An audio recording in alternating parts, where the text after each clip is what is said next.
Good evening, everyone. Welcome to the City of Palm Coast City Council Business Meeting. Today is Tuesday, July 7th, 2026 at 6 p.m.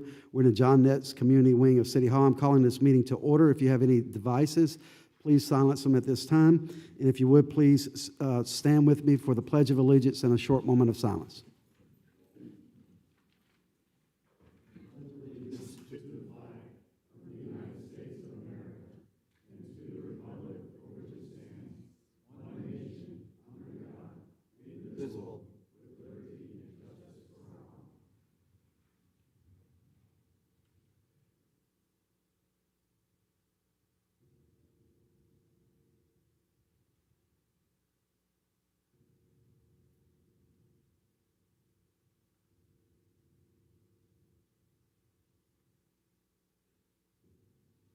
Thank you.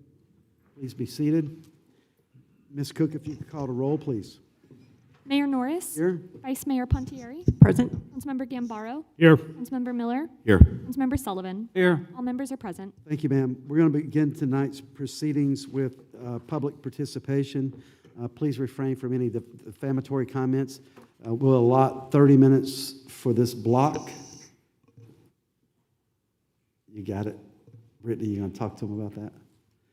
So if you have any public comments, please come forward. Items not on the agenda. These public comments for items not on the agenda. Yes, ma'am, Ms. Duarte. Ms. Duarte. Jeannie Duarte. Ms. Duarte, what did the chicken say when it crossed the road? What you doing over on the other side? Why did the chicken cross the road? Because. Go ahead, Ms. Duarte. Thank you for the laugh. I needed that. Love to see the humor. Jeannie Duarte, seat 3 and 4 need to step away from voting on any issues. Seat 3 needs to let the unopposed take his seat back. Seat 4 still sits regardless of the charter that clearly states such an appointment shall last until the next regularly scheduled election, at which time the seat shall be declared open and the election held for the remaining 2 years of the term.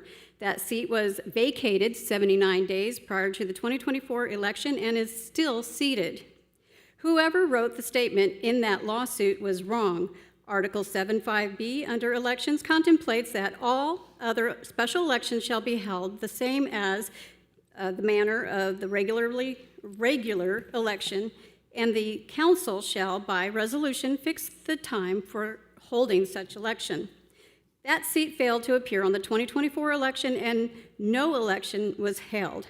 To change the charter, Florida Statute 166.031 clearly states that a municipality may by ordinance, or the electors may by petition, that the municipality shall place the proposed amendment containing the ordinance or petition to the vote of the electors at the next general election held within the municipality or at a special election called for such purpose. The 2011 amendment was placed on the primary ballot, not the general ballot, and needs to be corrected to ensure that the 2026 election is held lawfully.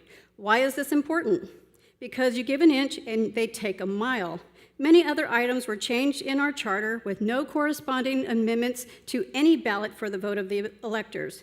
Before you accept another compensation payment, you need to research the legitimacy of your own pay because it was never legally approved. The language that was embedded in the charter was removed from the charter after the 2018 election. The raise was made by force April 19, 2022, with annual increases, top-notch health insurance, investments. These were not improved by the electors. Days later, April 25, 2022, more changes were made to the charter without corresponding amendments to any ballot. A documented history to this city, consistently bypassing the vote of the electors, resulting in the wastewater potable water program, unaffordable utility rates, flooding, the data center, overdevelopment, and destruction to our wetlands. At this point, you cannot pretend you don't know. Thank you, ma'am. Yes, ma'am, Ms. Stevens. Could you please silence your Good evening, devices? Mayor. Candace Stevens, P Section, District Number 3.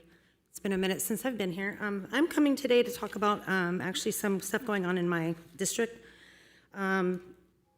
We have had an influx of residents over off of Point Pleasant in the Sable Preserve there, and then also down on Ponce de Leon at the, like near Point Pleasant, right?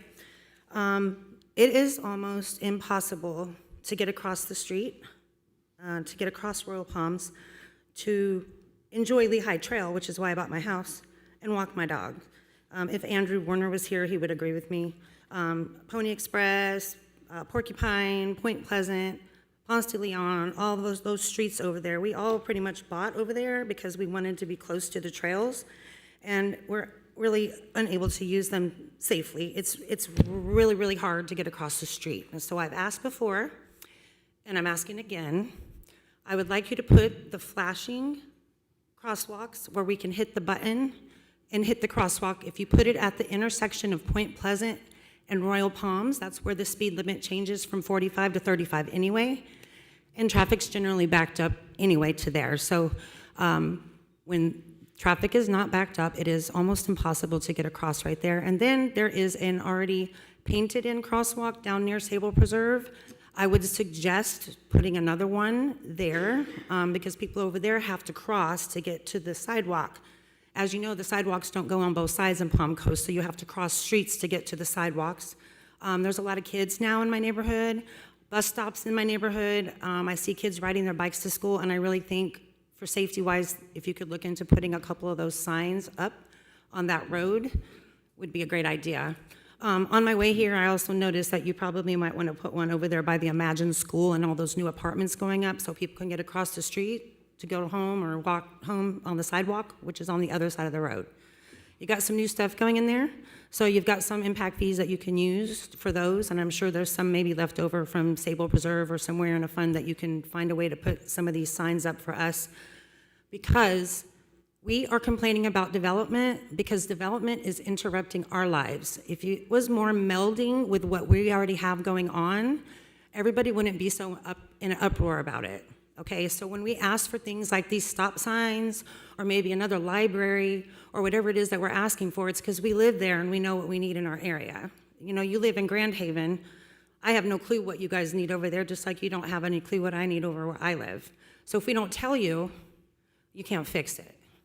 And that's why I was here today to talk about that and to listen to what the other stuff is going on. I've been paying attention, I've just been working, so it's good to be back. Thank you, ma'am. Yes, ma'am. Yes, sir, Mr. Stone.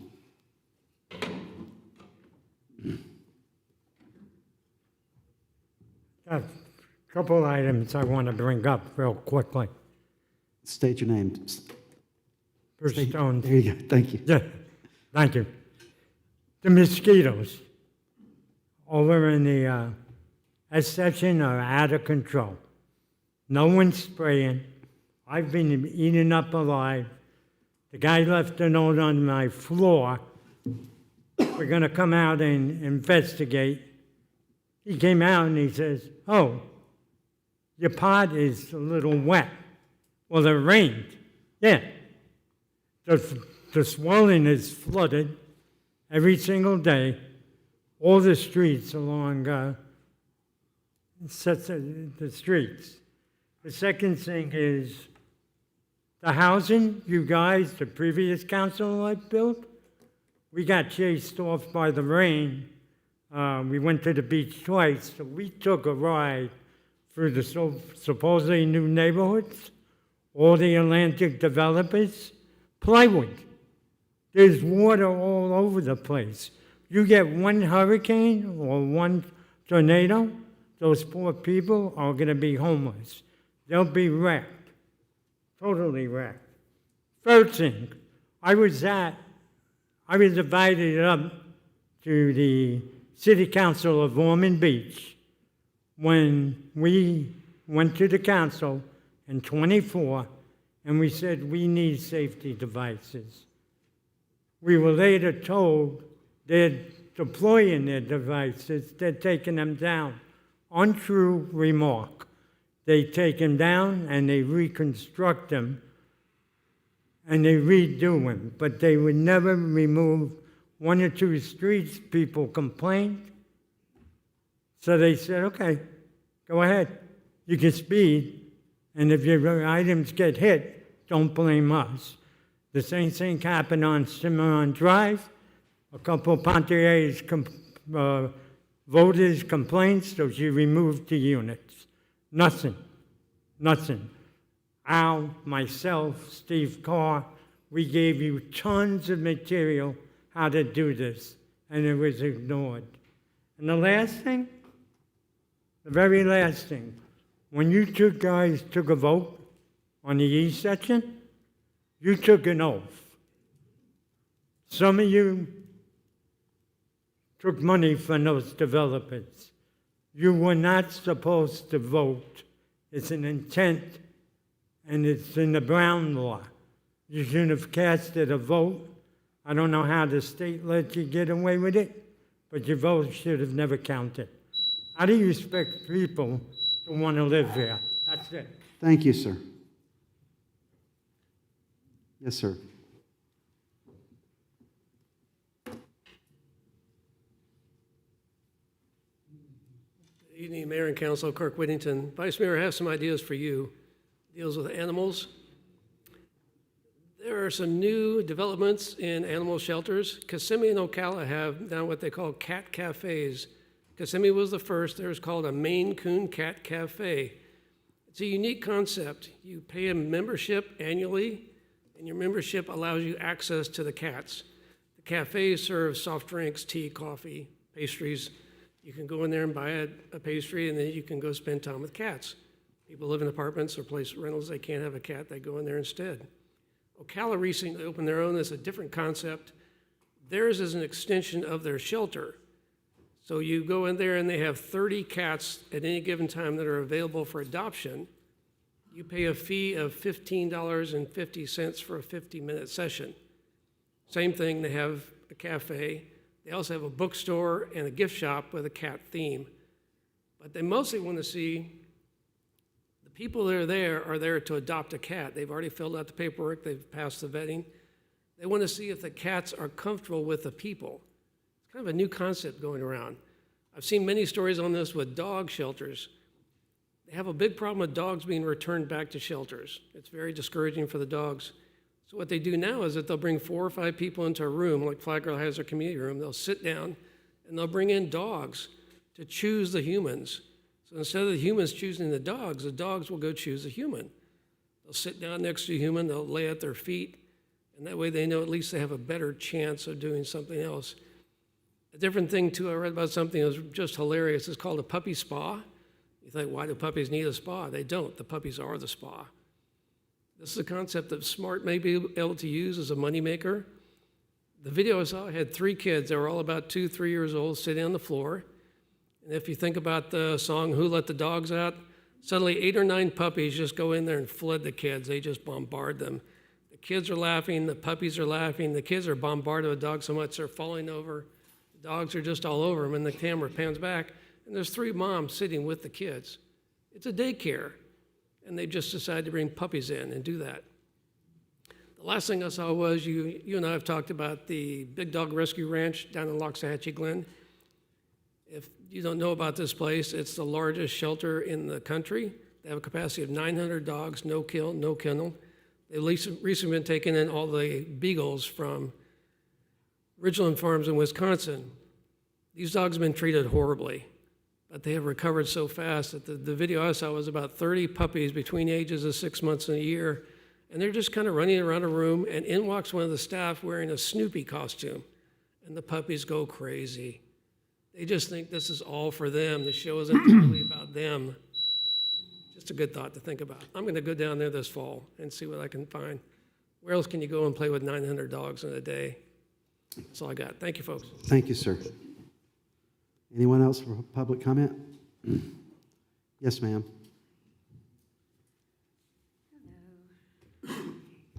I'm Julia Walfall, and I'm here to invite residents to attend our Parks and Recreation Advisory Board monthly meetings. For those that are unfamiliar, the City Council created the Parks and Recreation Advisory Board, also known as PRAB, to give recommendations on parks, recreation, open spaces, arts, and culture here in our beautiful city. The volunteer members, myself included, were appointed in March, and we've been meeting regularly since that time. We meet on the fourth Wednesday of each month at 4:30 at the Palm Coast Community Center on Palm Coast Parkway, and all meetings are open to the public. As an example of some of the things we do, a resident recently came in just asking for help to secure a field so he could coach lacrosse. Parks and Recreation Director James Hurst and his team, who are also in attendance with PRAB, were able to quickly find accommodations for him. So it's a great opportunity to be heard. Again, our meetings fall on the fourth Wednesday of the month. For this month, that's July 22nd, 4:30, Palm Coast Community Center, and we will discuss issues related to parks, recreation, open spaces, arts, and culture in Palm Coast. We'd love to see you there. Thank you. Thank you, ma'am. Anyone else for public comment?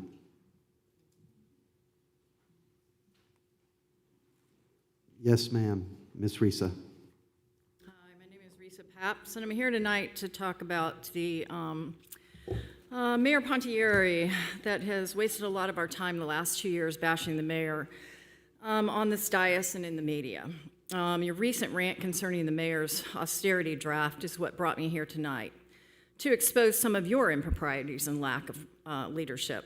Your political ploy about the disappointment of our kids that would be for the tax dollars to support the Josh Cruz writing program really made me question your integrity, since the program has existed for many years and the city has only given a grant to the Education Foundation for the last 2.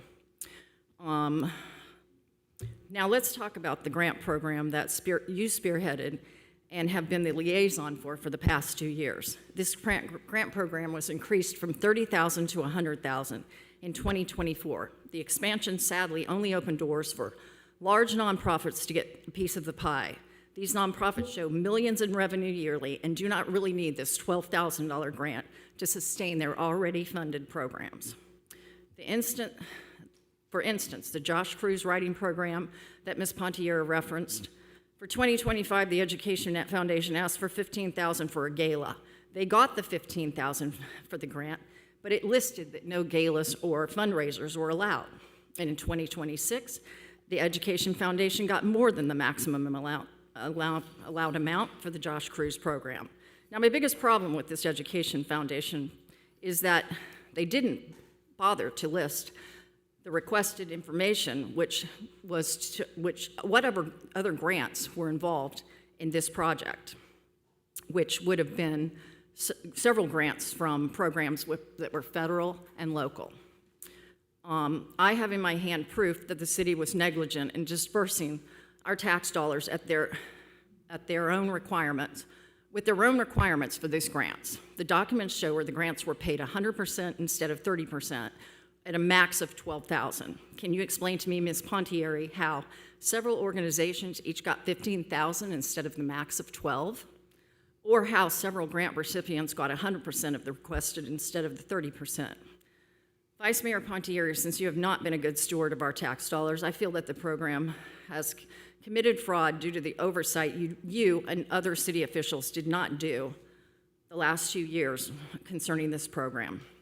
I am asking that the city now do an audit on the program for the past 2 years to prove that grant funds were given out improperly. And I'm also asking that you do not give this project back to FC3 and end the contract for 2027.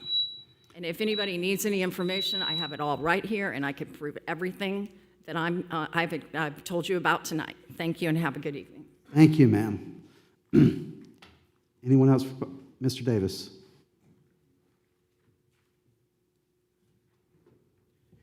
I don't even want to follow up. Oh. All right.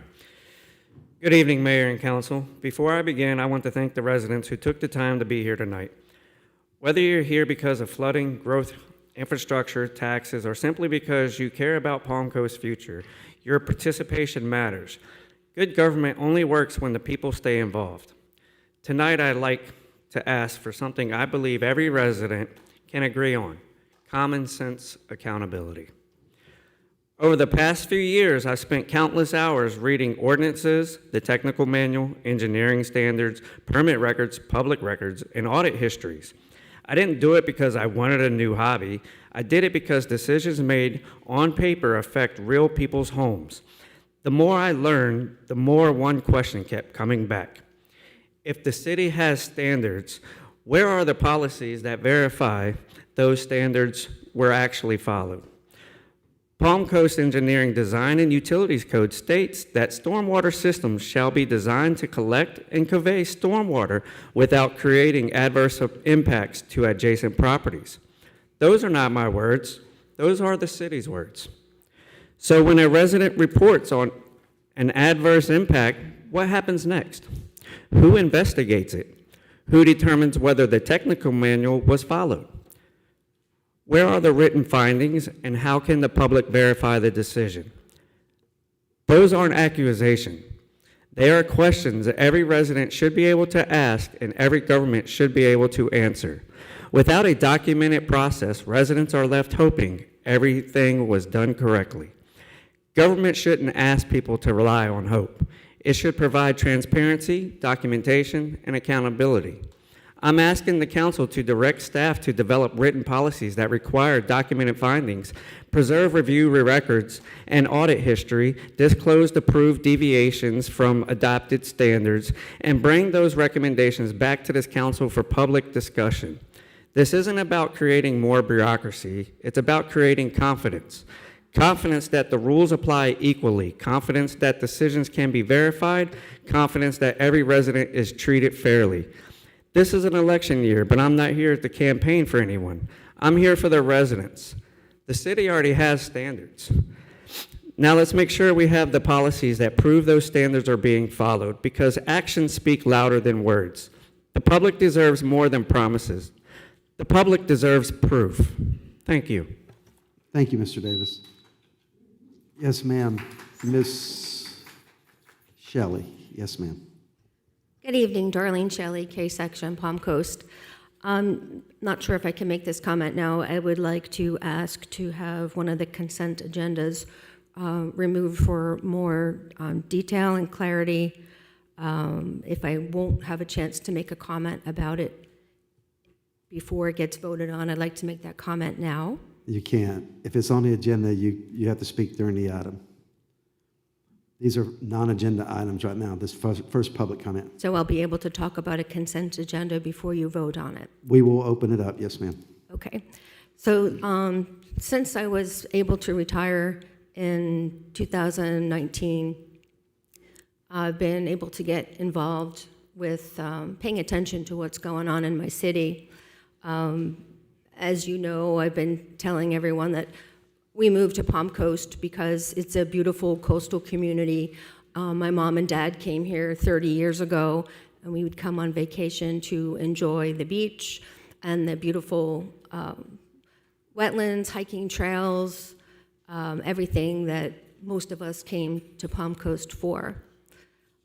Lately, it seems that a switch has been thrown where decisions are not made with any consideration for what's best for the citizens of Palm Coast that live here and pay taxes here. I saw it on Old Kings Road when zone changes, special exceptions, land annexations were being approved to kowtow to what the developers wanted. If it didn't comply with the comprehensive plan was simply changed. And I don't believe that's right. I don't believe it's fair to the taxpayers of Palm Coast. I don't think it's right that members of City Council, County Commission formulate the plan of action to meet the dollars that are available for grants. Don't look confused, Mr. Miller, because you're the one who said we need to find out where the grant money is and go for it. So, and again, Ms. Pontieri questioned the Loop Road money. knowing that it's wrong, knowing that it was against the DRI, it just seems that nothing is being done about it. Where is the action? Where is the putting the foot down saying, no, you cannot put that burden on the taxpayers? We are tired of hearing our hands are tied and there's nothing that we can do, because I do not believe it. I just don't think that you have the kahunas to do that. Thank you. Thank you, ma'am. Anyone else for public comment? Yes, Steve. Yes, sir. Thanks, everyone. So a couple State your name, things. state your name, Steve, for the record. Steve Verrier, 61 Cimarron Drive. Thank you, sir. All right. So thank you, everyone, for coming. A couple of things I wanted to bring up to the forefront of a discussion.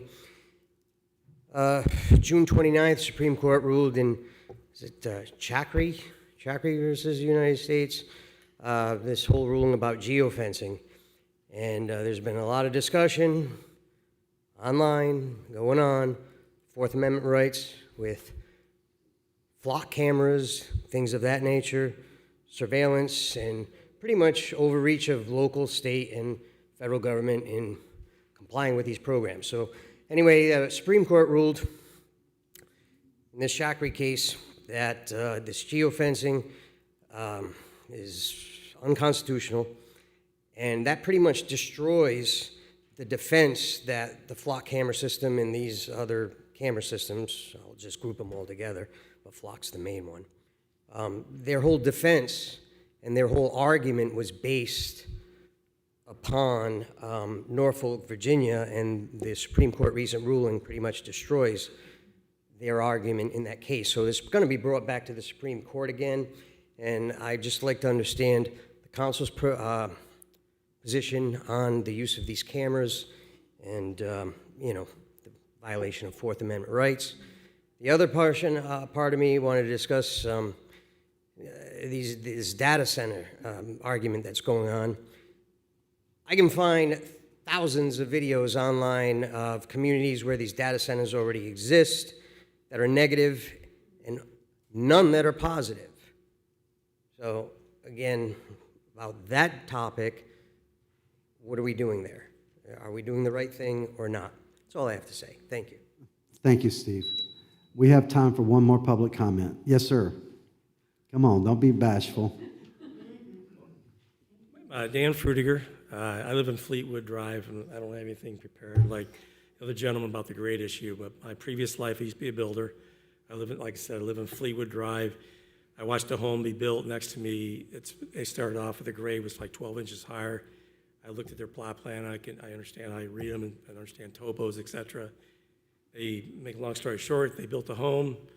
I was promised. I had the city come out a couple different times and say, "Hey, this grade is not correct. It's not going to work," because I'm an existing subdivision with a lot of homes that've been there for 25 years or so. So they said, "Well, the grading swell. I was an engineer to swell. They come around the house and force that water to go to the front street, to the drainage ditches." Unfortunately, they built a pool. They built a pool, and they altered that swell. And I've had the city come out a couple of times, very friendly, very helpful. Basically, can't do anything about it because the engineers stamped that final as built. My point to all this is they need to have some. I understand when you're in a subdivision, you have established topos, you have elevations for homes, you have drainage easements, etc. You have all these things preset in that development before you even build one house. In a subdivision where you have all existing homes, there needs to be something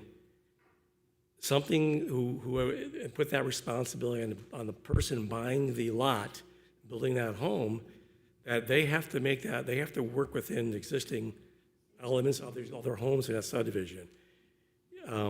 They can't just, our situation is bad. It's eroding the dirt, et cetera, underneath the fence line.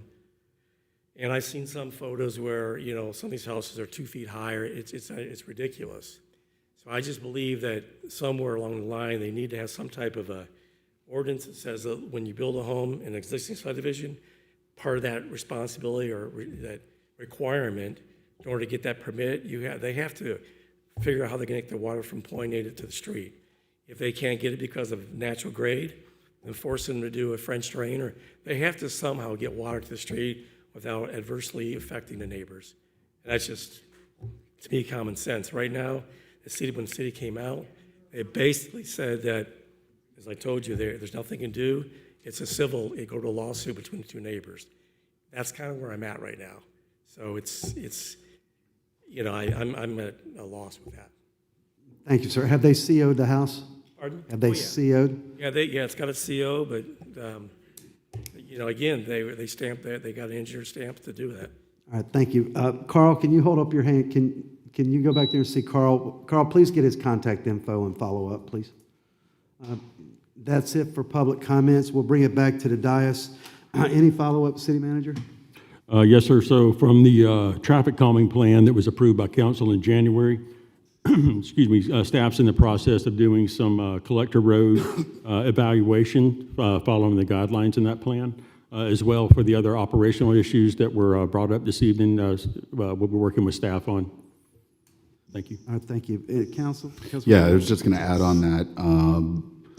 The traffic calming program, we approved it. We approved the methodology that would be used to approve adding speed bumps to your neighborhood roads if you so want. So it's mostly resident driven that someone puts in an application. There's a web page that has kind of all the qualifying roads, how this process works, and you put in an application, and then based on that, it would then go to a small referendum for that neighborhood, right? So anybody affected by that road would be able to vote on whether they want these speed bumps in their neighborhood or not.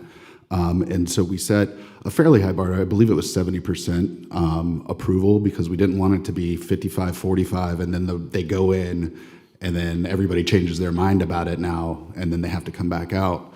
So we wanted it to be fairly ubiquitous throughout the neighborhood, that we want, these speed bumps in each neighborhood. So my understanding is that I think there's been 6 or 7 applications that have been working through the system right now. So if you have a neighborhood that you think you need some speed bumps in, there's a process to do it on the city website, and you can apply for that, and then it'll go through that process, and hopefully, the voters in that area can decide what they want to do there. Ms. Stevens, thanks for that. I remember you talking about it prior as well, so I'll follow up on this and look into that. I know trying to get out of that neighborhood to the trail that goes all throughout Palm Coast is difficult, and also it's important to have that trail right there to be able to access it easily is nice. And I just had Mr. Stone, but we just talked about that, the traffic calming devices, so that's all I got, Mr. Mayor. Thank you. Vice Mayor? Thank you, Mayor. I would also support the flashing lights for crosswalks, and I also, while we're looking into the one near Point Pleasant at Royal Palms, I'd also like to know the status of the crosswalk that was removed at Old Kings and Town Center Boulevard due to the new traffic pattern that we have out there with the red flashing light rather than the stoplight.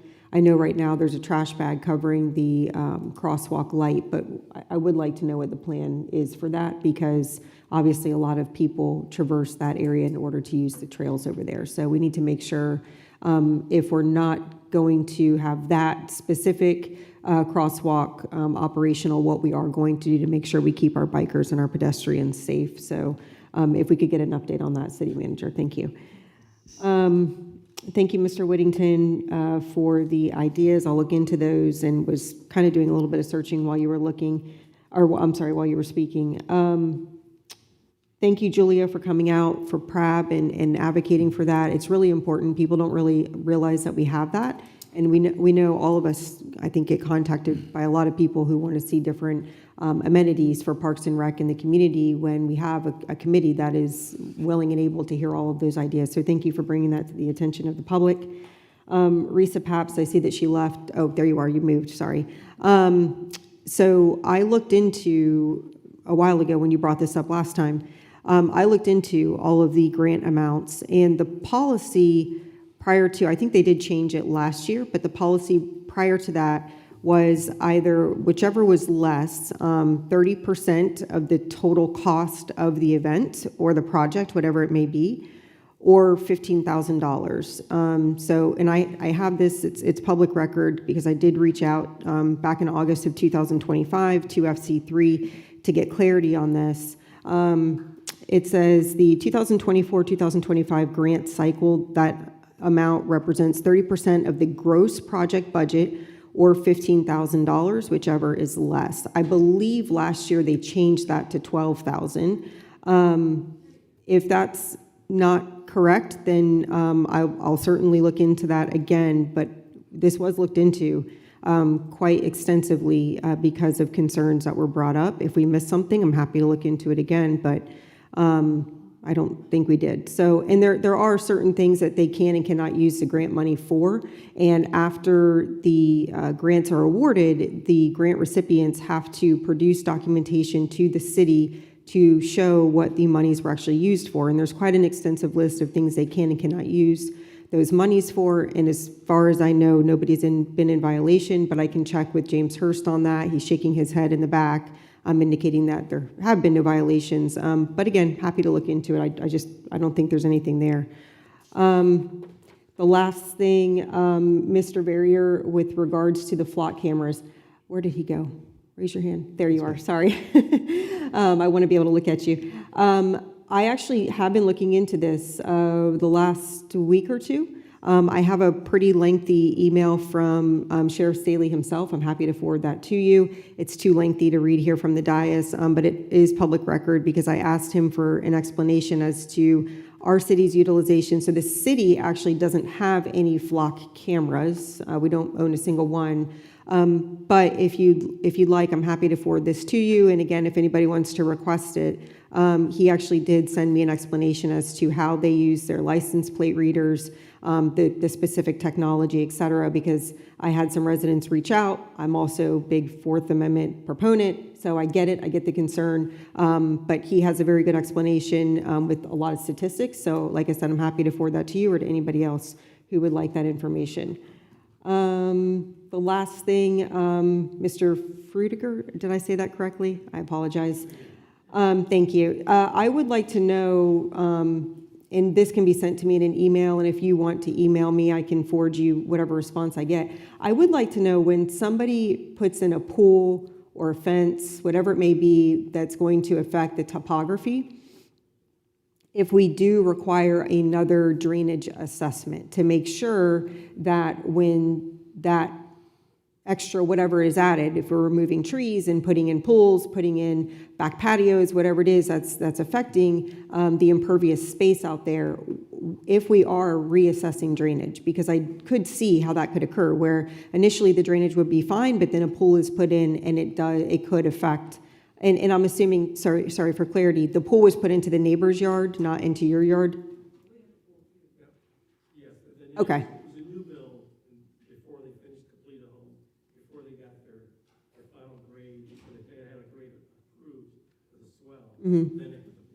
Okay. Yeah, so I would just like to know what we do to make sure those types of additions don't affect the grading. So if we could get that answer from staff, and then if you want to reach out to me, I'm happy to just give your information to Brittany Kershaw or whomever. Mr. Davis got it, great. He has plenty of contact information for me, and I'll send you whatever response I get. Thank you. Thank you. Councilman Gambaro. Thank you, Mr. Mayor. Ms. Stevens is spot on for all those areas that she mentioned, Point Pleasant, Royal Palms, Sable Preserve, Imagine School. I think we need to do more than just look into it. Maybe we look into it as part of our budget process to see. I don't know what the cost would be specifically, but I would ask the councils. Well, I think three of us at least agree that we need to look into it, but maybe look into it as part of the budget process so we can action this as next year's budget, because my family and I go up and down that road multiple times a day, and Ms. Stevens is spot on about the risks associated with our residents crossing the street trying to get over to the trail. Thank you. Thank you. Can I just, sorry, yes, sir. It's kind of loud. In terms of TPO, they do have special funds set aside for especially trails, crosswalks, things like that. So potentially we could also add this, ask for staff to put in packages for, they do a call for projects early in the year, maybe February, I believe, And so that potentially we could add that, and they could use some of those annual funds that they have to add these as well. Councilman Sullivan? Well, just continue on that one. We just made some major changes over there on Old Kings at that intersection there with 95, or where you go under 95. I'd really like to get someone to, are those changes effective? I think we need to get a reading on that. You know, in a while, you need to let it be in effect for a while, but that was a major change there, pulling the light out and doing what they've done. So it's kind of part of that whole area there, I also think. But give us an update on how the changes that we've just made are actually working. Yeah, I appreciate that. One thing I would, Carl, maybe you can, I noticed people were talking about that intersection and the changes going in as far as putting traffic pattern change signs before you get to that intersection where people will know. Because I've had people tell me that people have been blowing that traffic light going north-south a lot for the crosswalk by Smear. I don't think you can have a crosswalk light and a four-way stop. The pedestrian has the right-of-way of, Carl, that's right. When it comes to that, the pedestrian automatically has the right-of-way. I don't think they can do anything as far as the crosswalk sign is concerned. Yeah. Well, the red light is flashing both directions, right? It's north, south, and west. It's just the people have to learn. It's just like with roundabouts. You have to learn it. And if I remember that when I was a teenager, they shifted. We had a stop sign going one way, and like in the summer, they switched it on the larger parallel road, and you blew right through it and didn't even realize it. I actually had a cop sitting there, and I had to go back and say, "I'm sorry, I didn't mean to do that." But if we could look at it as far as getting traffic patterns have changed, Carl, that'd be a great thing on north-south and coming from the west. So, you got anything to add?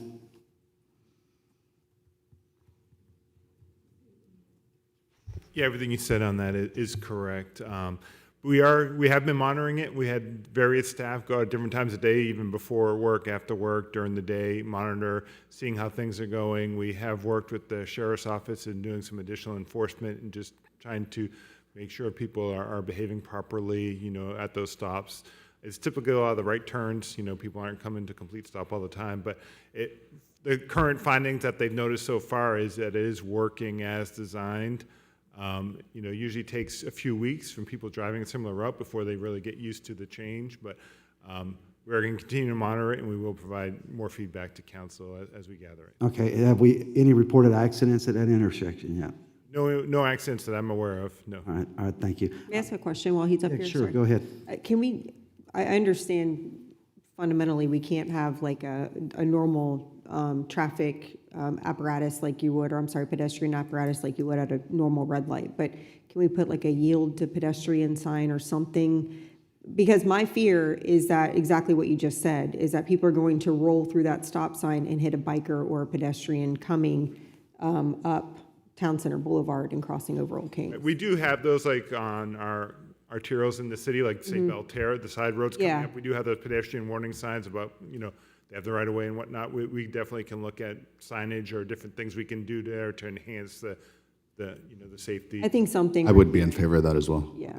Anything, it's a change in traffic pattern, one, but that's also a major trail, right, that people travel constantly. So, you know. Yield to pedestrians. And I don't know, three-way, four-way stops seem to be a challenge for us. Well, we talked about that when we discussed it. Like, you know, people, they have a hard enough time with roundabouts, much less a three-way stop. So it's a learning curve. I have seen staff out there though, and I appreciate that, yeah. I've driven through it like 4 or 5 times just to see how it's going. Yeah. Thank you, Carl. I would agree with you guys on Royal Palm. That road does need Princess, is it Princess something? There's no one as you come through Belterra going east, that first turn there, that is Princess something. There's a crosswalk there too. It needs to be very obvious, and maybe signage for that one too, Ms. Stevens. Okay, anything else from the council? We're good? Okay, we're going to move on. We're moving on. We have minutes to approve. Item E, approved minutes of the City Council June 16, 2026 business meeting. Anyone have any corrections, amendments to the meeting minutes? Mr. Mayor, move approval of the minutes. We got a motion to approve. All in favor, I'm sorry, second?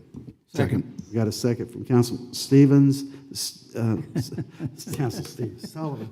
My goodness gracious. The Stevens and the Sullivans. All in favor, say aye. Aye. Aye. All opposed? No opposed, Ms. Cook, you're good to go on that one. We're moving on to the consent agenda. We have 4 items on the consent agenda. Does anyone have any concerns or issues with any item on the consent agenda? I believe the lady wanted to speak on that. Oh, we can get to that. Yeah, we can do that during public comment. I did have one. Anyone else have any? I just wanted to highlight number 4, that this is a long-needed project that, that hopefully will do some good in this area. That's the same one I had a question on. Carl, could you come up real quick? I'm sure you know about this one here, I would assume. You've talked to him as well, Mr. Mayor, correct? Say again? The resident that lives in, Mr. Raby. He's 82nd Airborne, VFW member. I talked to him. He said he had talked to you as well. I don't know the name.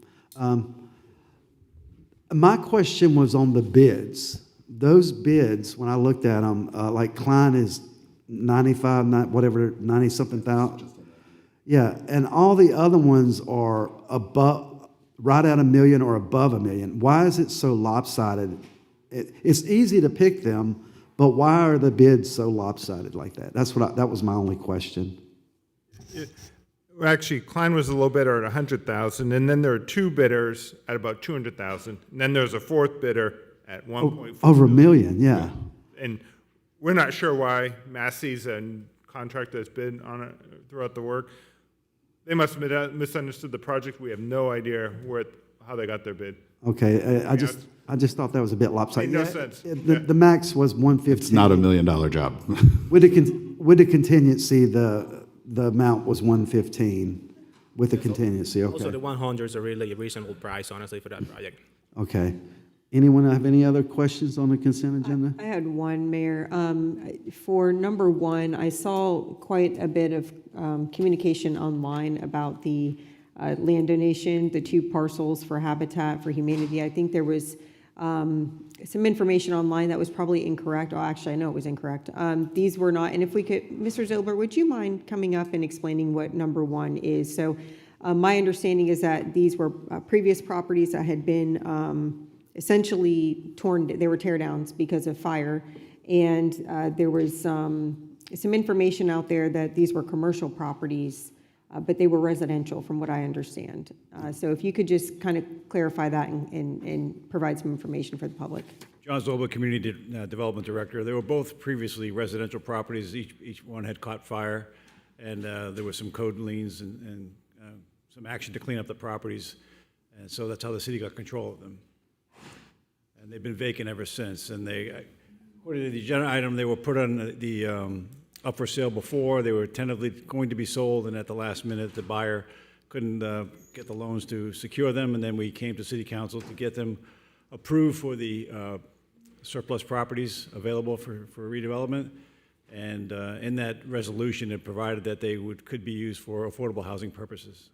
Okay, so these are 2 residential lots that we're donating to Habitat for Humanity for that purpose. Yes. And Habitat is paying the closing costs, right, Ms. Virginia?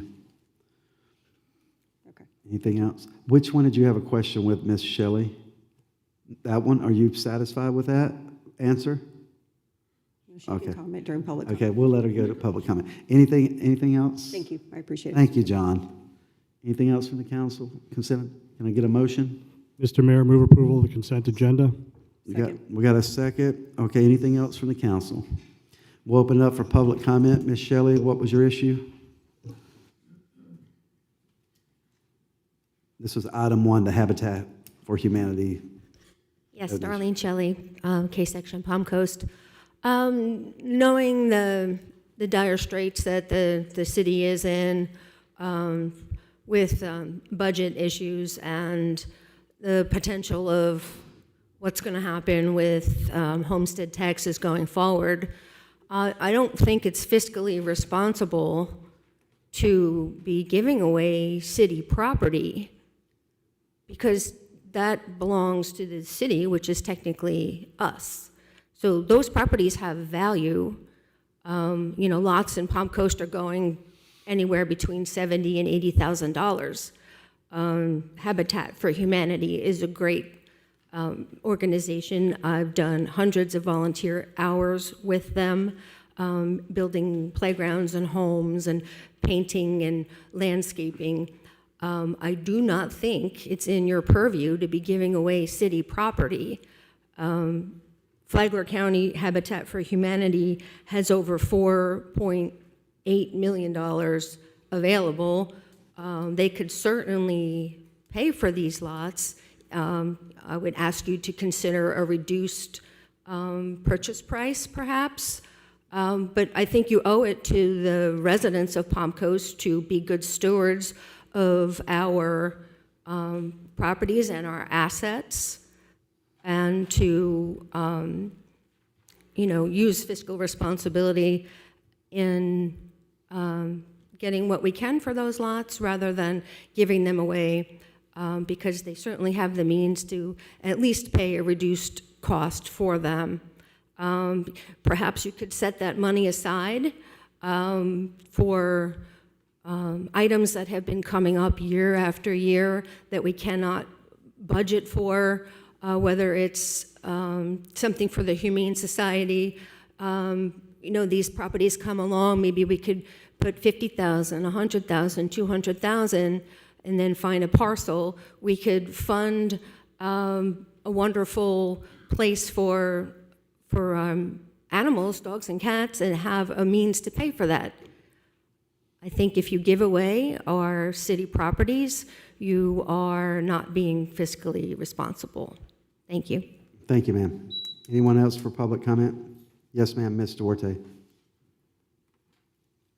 On that particular subject, I agree with Ms. Shelley about not just donating our properties like that. Thank you.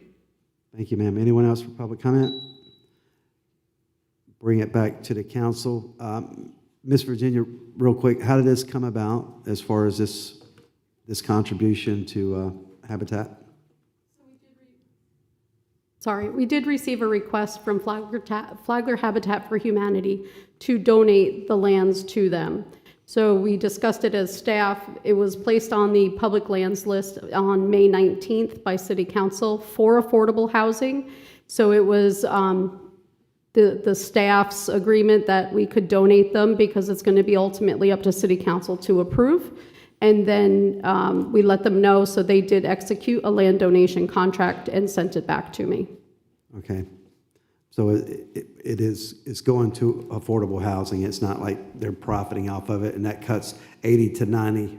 I think you're a bit low on the lots, Darlene. It's more like 95, 100,000 for infill lots. I actually have no problem with it. Anybody else from the council have an issue? No, I just think it's important to point out that statutorily, we have to go through that exercise every year where we designate certain lands that are owned by the city that can be used for affordable housing. We went through that exercise up here, and there were quite a few parcels that we talked about, and these are the only two that we are donating. And these are not, it's not as if we purchased this land. We got them because they were basically abandoned from code violations. So I understand the concern. If this were on a larger scale, I think that we'd be more at risk at being fiscally irresponsible with taxpayer dollars. I don't find that to be the case here. I actually think that this is something small that we can do without spending taxpayer dollars to help with what is an affordable housing crisis in the state of Florida. So I think this is something very small that we can do that's not costing the taxpayer dollars. And I commend actually looking for opportunities like this in this limited capacity, because otherwise it does just sit on our tax rolls. We still have to pay to mow it and maintain it and all those things that we have on some other lots that I complain about every year that come up on our bad boy list because they're not maintaining themselves. So I trust Habitat Humanity will not be on that list and will be maintaining these lots. And for that, I thank you, because I hate seeing those accumulate every year. So I don't have an issue with this either, Mayor. Thank you. Thank you. Anyone else from the council? Yeah, I just think, I agree with all that, and I just think in the long run, it'll be positive for the city to use the lots, and the people hopefully will have jobs, pay taxes, and so on and so forth. Thank you, sir. Anything else from the council? Nothing else from the council? We've already got a motion, right? Ms. Cook, call the vote. Councilmember Sullivan? Yes? Councilmember Gambaro? Yes. Councilmember Miller? Yes. Vice Mayor Pontieri? Yes? Mayor Norris? Yes. Motion passes unanimously. Okay, thank you, ma'am. We're moving on to item G, resolutions. We have two. Our first resolution, Resolution 2026XX, approval of the CMAR Guaranteed Maximum Price to GMP2 for ground improvements for the wastewater treatment plant Facility 1 expansion project. Yes, Brian, help us out. Okay, Mayor, on the first one, the GMP 2 or 1 is related to the large wastewater treatment facility that in probably several months we'll bring the final GMP. It's about a $180 million type project. Initially been here, I think a year ago, it's been signed. A few months back, we did pre-construction activities, it's listed in there. And then I think April 7th, it was the date we came for about $5.7 million to get electrical work. So the purpose of this one is to get some site improvements to kind of keep the schedule going. It's to put stone columns in the site to allow the soil conditions to be better for when we build structures, and we're trying to get ahead of that. It's still a very large amount of money, but small compared to the overall project, and we felt like we needed to get an early release to get this moving on this project. Thank you, sir. Anything from the council? Anyone have any issues with this resolution? I don't have any issues. Would you please explain for the public's benefit ultimately what this project from a practical standpoint will do? Thank you for asking me to do that. So the existing plant is 6.83 million gallons a day. This new plant is a 4 MGD expansion on the same site. They will be interconnected at the front end of the plant. It will produce effluent at very high quality, 3 milligrams per liter. Nitrogen, the existing plant is multiple above that. So very modern plant. It will. We had a consent order that was enacted about 2 years ago. This is one of 3 critical elements, and it is the critical element of the consent order. So this is a requirement that needs to be done. It's also going to remove capacity that we need on a daily basis, and of course during rain events. And it's one of major. It is the major step, but one of many steps we need to do in our wastewater system. And can you explain what the source of funds are? I don't have all memorized at the moment, but I have it in a chart. A good bit of this is funded through the bond funds. Of the $283 million that I think was April we went here, there is some money up front that might have been some R&R money that we had to get started, but a good bit of this through the bond funds. Okay, thank you. Anybody else from the council? Yes, sir. Thank you, Mr. Mayor. Brian, thanks for you and your team, laying this out. This has been a major objective for this council that we have, fought through some tough decisions that we have lobbied for with Tallahassee. And this resolution is giving us the capacity that we need, that we all know that we need. So thank you very much for bringing this forward so we can start executing. Thank you. And to tie on to the last one, there's some grant funds in it. Small dollars, big again, $2.5 million, but small overall project, and that's good. So multiple sources. Yes, sir. Just one comment that I think this is the correct way to do things. We've approved a major program to upgrade wastewater treatment plant 1, millions and millions of dollars. I think bringing these back individually as you start to do the job, realize that this isn't just one deal. This is going to be multiple actions that have to be taken to complete that project. And so I think it's good. We talk about visibility all the time. Well, this is one of the pieces where we're going to spend a lot of money, but it's still just a small part of the overall project. So I think for the public, there's a lot of talk all the time about visibility. Well, this is visible. Nobody's hiding anything here.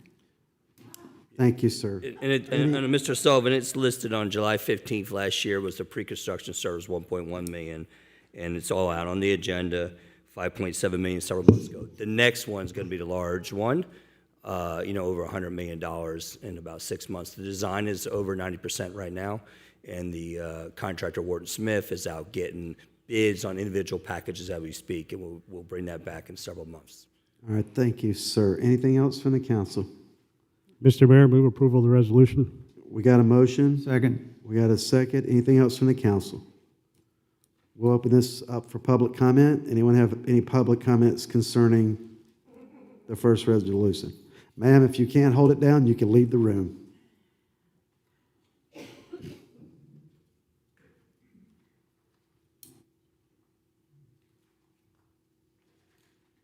Marilyn Mack, the F section. That's really laughable that you don't have anything to hide. Wow. On this particular point, I am correct. Councilman, please. I just want to make a public comment here while I'm back after a year and a half of not coming here to this clown show.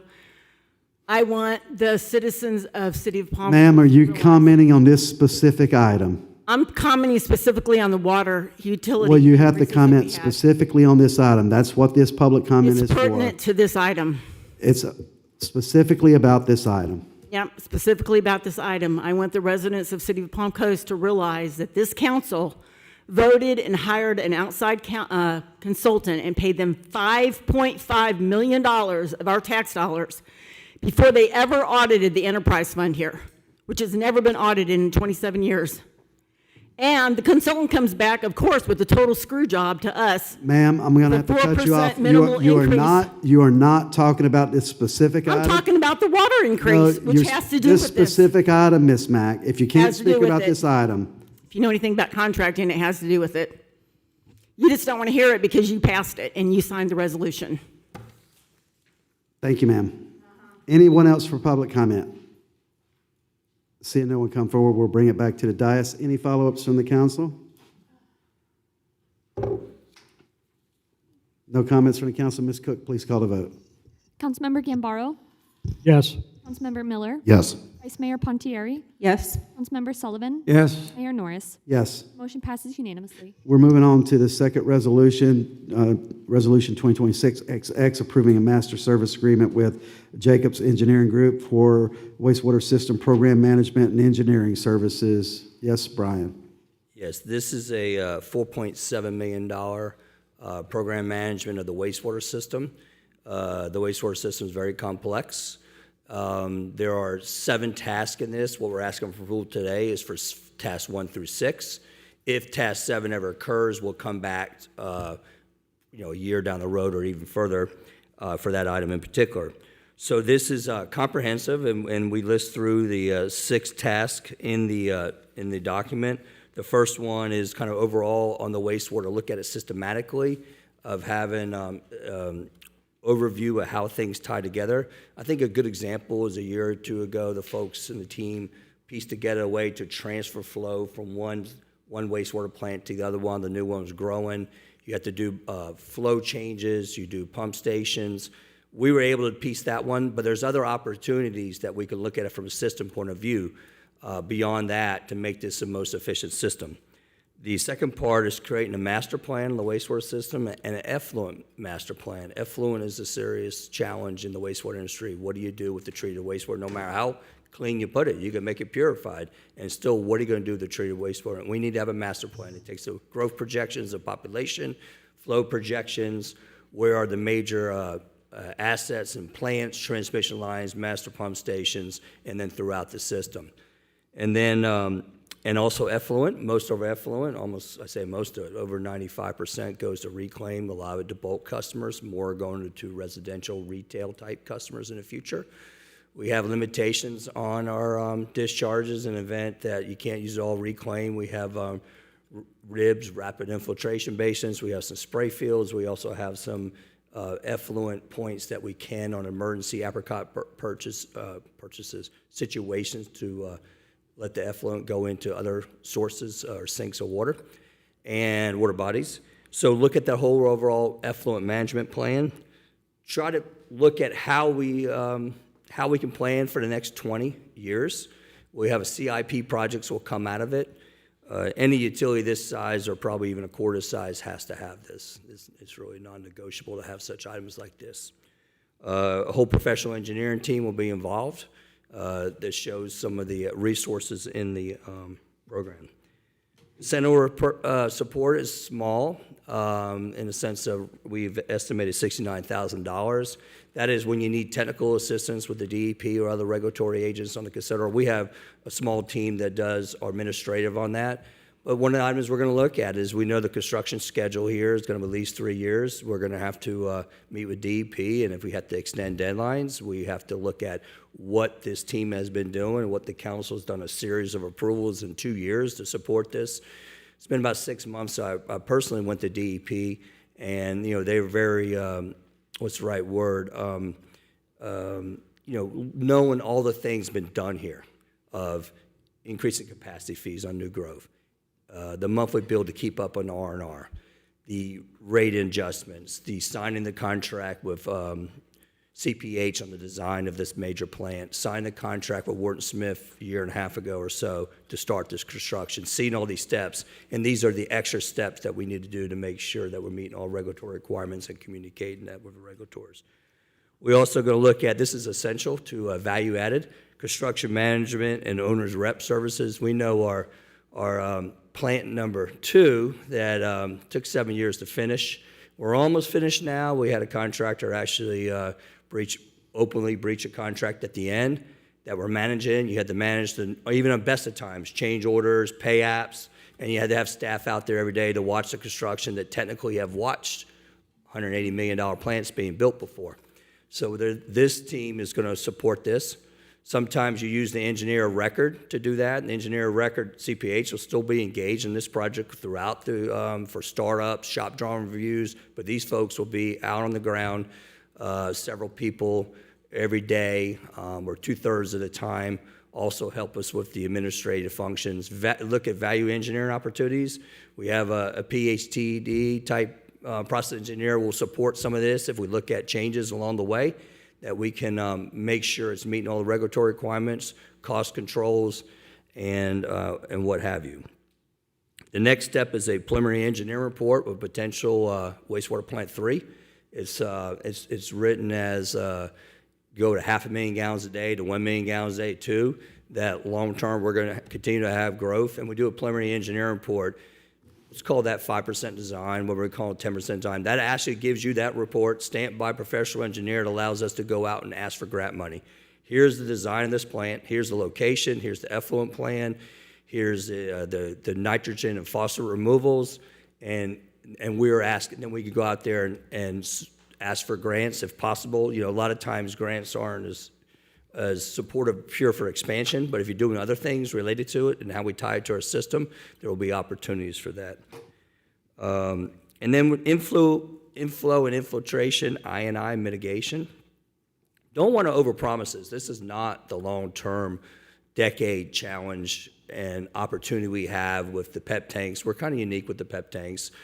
This team has some folks who have worked with PEP tank type systems in South Florida and elsewhere around the country to benchmark where are some opportunities that we can make some quick hits to lower capacity or leakage into the system, and evaluate our I&I, looking at some clay pipes that we still have remaining, and how do we do the analysis to say these are some spots that we can reduce inflow coming in, because any gallon that does not go in the system, that doesn't belong in the system, is so much cheaper than building a new plant to treat those peak flow conditions. And, we have our team. We had a presentation internally today. We have Danny Asper's back there, Jim Melly doing water. We have 2 engineers, or 2 people in the wastewater department right now in the engineering and construction. Carl's team was, supporting that pass with, very slim. We've hired some folks to do different ways of looking what we ever need to do, part-time, get some experience. But when you're building a system of $600 million, and this is overlooked $240 million of the $375 million wastewater, you got to bring in some resources to make sure it's built right, it's designed right, it goes online on time, anywhere you get value engineering along the way, and be very, what do you want to call it, in a sense of along the way administratively managed for every dollar spent. Thank you, sir. And funding? Funding this, we have many different sources here. Some of it's R&R, and there's about 20 GL accounts. Some of it's R&R. Some of it's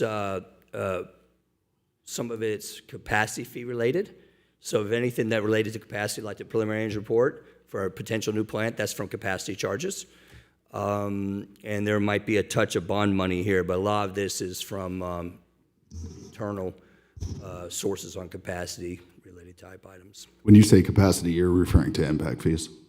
Say it again, please. When you're saying capacity, you're referring to impact fees, CIAC fees, or? Yeah, different? actually, I had a person we hired yesterday who's got 30-some-odd years' experience asked me today, what is CIAC? Because in the electric business, contribution aid in construction, that's what CIAC. We call that, in the water business, typically capacity fees, but here, our rate tariff calls that a CAIC. Impact's a generic word. Yes, Mr. Miller. Just Yes, sir. made the point, I think it's clear if you read the documentation, this was a competitive bid this time, so there were 3 companies that bid on this contract. Yes, Mr. Sullivan, if I can add on to that. Jacobs Engineering is, a large international engineering firm. ENR will rank it in top 2, 3, almost every year. CPH was on it, has done a lot of work here for the last 20 years, and also made Kim Cree put together a team. Both those two put together teams, and it was pretty clear, ranking unanimous with the 5 people that ranked this, that Jacobs came out top. They have a strong team around Florida, 320 engineers over several offices, and then a longer branch around the country that can help support it when you need it. We got to bring some cavalry in here to get this thing going. That's what we're doing here. Thank you, sir. Anyone else in the council?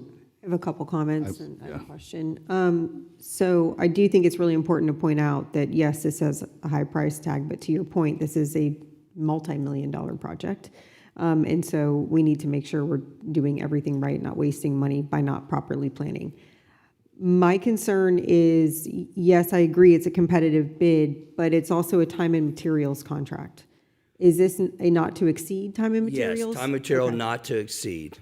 Time and material not to exceed. So theoretically, some money could become less of this. And it shows we went through a pretty tough negotiation. If I don't mind saying, the one lead engineer who's on this, a program manager, she said she's never seen anyone look at something as close. Good. I thought you might like that. 'Cause if I didn't, I know you are, Ms. Fonteri. So Yes, that's what sir. I told her once or twice. I got to be able to answer every one of these questions that might come up. Yes, sir. And I apologize if I missed it, but what was the contingency on this?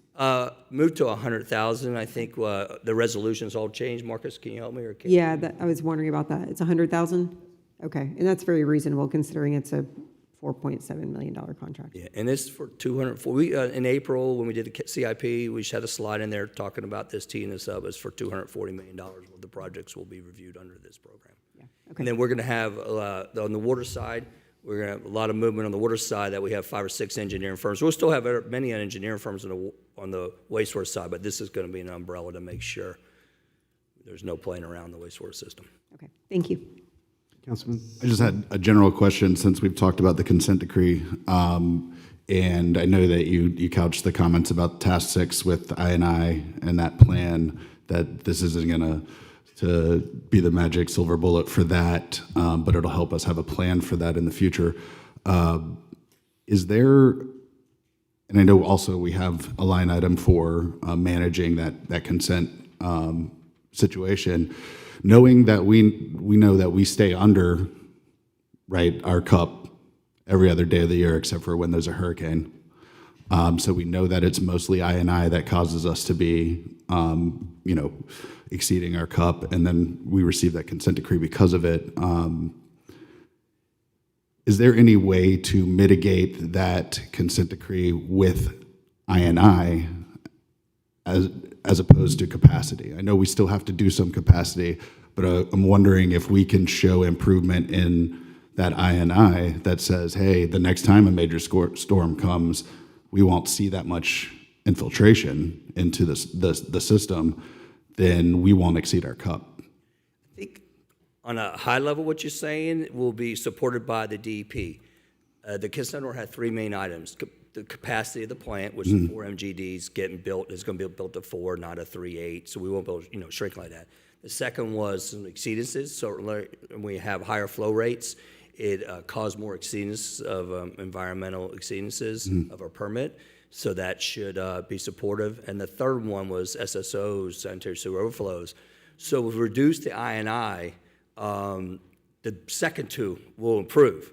We're still going to build a 4 MGD plant. So but it allows more capacity. Right, so The other two are- conceptually we can, but we still have to do the capacity related Yes, to you the have to consent do decree. it. Okay, I was just looking at, if you can potentially reduce the I&I, there isn't necessarily as much need for the capacity. I know we're already the next walking down that increment road. but yeah. capacity. So if we look at wastewater plant 3, which we're kind of site limited here at the end of utility land drive. bound, yeah. So when we build another wastewater plant, it will probably be much smaller than that. It will be a different site. So incrementally, it could be a month or 2 or 3 or 12 or 14 minutes later, or if you might be able to build a 1 MGD plant versus a 1.5 or a 0.5 versus 1. So incrementally, any less inflow goes in here is going to help the overall system. And that's what we're looking at system-wide. Where can we do? And we are going to look, and the team has already done, some I&I work, but we're going to incrementally take some the best around the country and get some other resources to look at where we can shrink that. Gotcha. Yeah, and I know that we know that's a problem, and that's something we've got to work towards. But the capacity is, the first thing on the agenda. I was just I didn't know if DEP allowed for that type of conceptual change, right? That hey, we don't need necessarily as much capacity if we have less infiltration. But thank you for answering the question. I appreciate it. I did have one more question, but I'm sorry. Go ahead, Councilman. Yeah, just a comment, a general comment. Before we get to wastewater treatment plant 3, we have wastewater treatment plant 2. It is in operation now, but that's going to be around 4.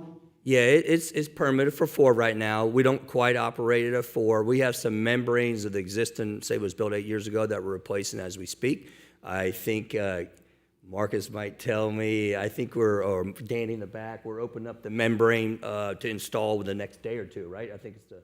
Yeah, I mean, I guess my point is... So that would get back to 4. Yes, we have capacity. That capacity is not included in when we talk about wastewater treatment plant 1, where we have to do this major upgrade, because it really is the center of Palm Coast right now and handles a lot of what we have to do. So we have, just because we have wastewater treatment plant 2, doesn't that 4 gallons, million gallons a 4 day. MGD, we're operating about 2.2 right now. Might be off a little bit. It helps, but it doesn't really specifically help the problems at wastewater treatment plant 1. Correct. The team did move about 800,000 gallons a year or 2 ago to there, knowing that plant was getting built. Mr. Sullivan did move it. When we had maintenance issues, a month ago, we rebuilt the pump station. We had to send some of that stuff normally goes to plant 2 now, had to go back to plant 1. So that impacts your 12-month move-in averages. So they are interrelated, but on a macro level, just because you got 1.7 MGD capacity, it doesn't mean you can just use it, because it's hydraulics and it's physics, and you got to get that sewage 15 miles across town. We're able to move a little bit through a series of pump stations and operational controls, but it's not like electricity that you could just... Okay. Since we mentioned 3, I just want to make sure we're making full use of 2. We will. But, Palm Coast, somebody here could correct me, because I actually drove a little bit more today for the meeting, and it's 15 miles north to south, and it's a lot to move sewage lines, and then after the fact to build large transmission lines is not easy and very costly. It's like 35 square miles, 97,000 acres. 45. It's big. Yep. Yeah, that's our landmaster to see. Yes, Vice Mayor. Thank you, Mayor. What percentage design will this get us?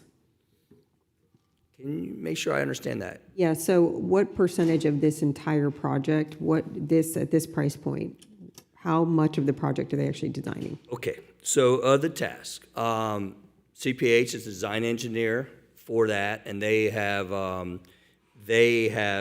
in their fee already $4.9 million. CPH gets us all the way to 100% design, and then they're going to ask us to come back for a change order or scope on that large project for services during construction.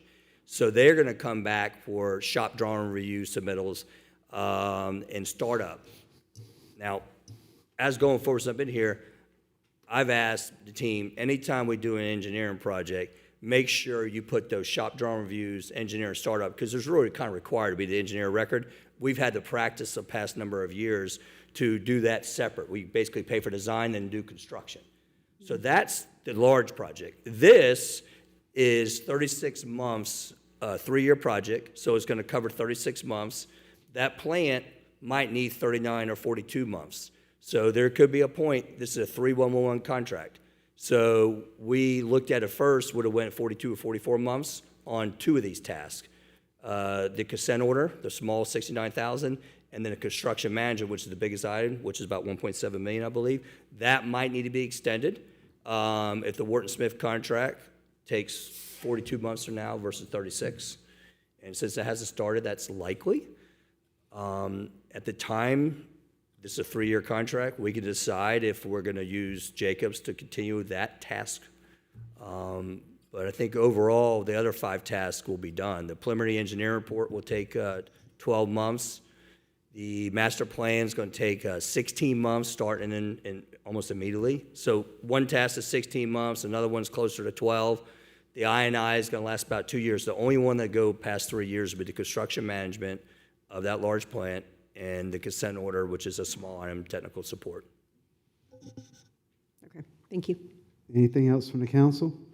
I feel sorry for these interpreters, especially with Brian. Oh, I was trying to talk slower today, but it. You're doing great. Okay, anything else from the council? Can we get a motion? I'll move to approve. Second. We got a first by the vice mayor, second by Councilman Gambaro. Anything else from the council? Stay close, Brian, just in case. We're going to open this up for public comment. Anyone has any public comment concerning this agenda item?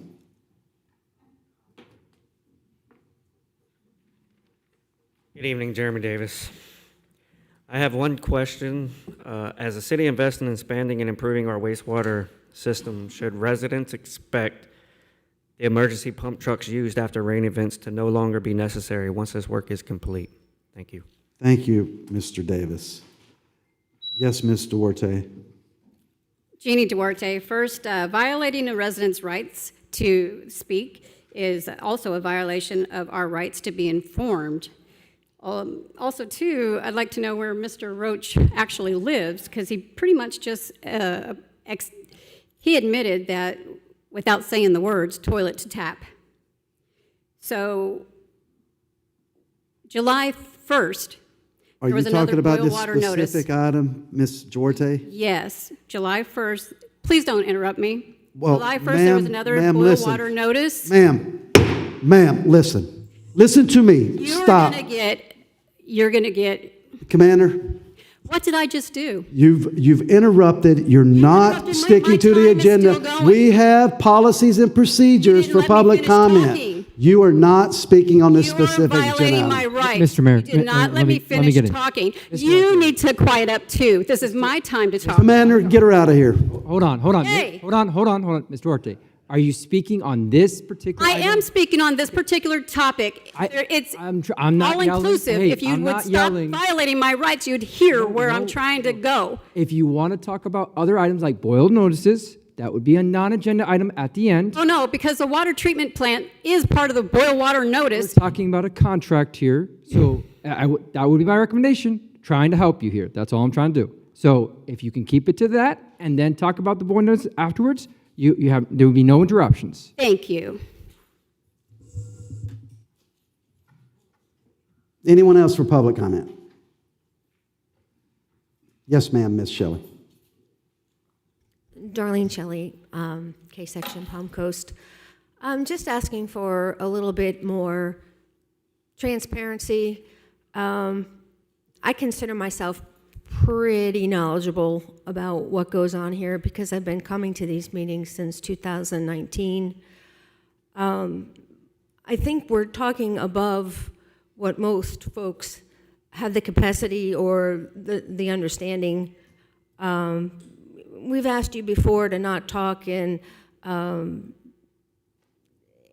terms that a lot of folks don't understand.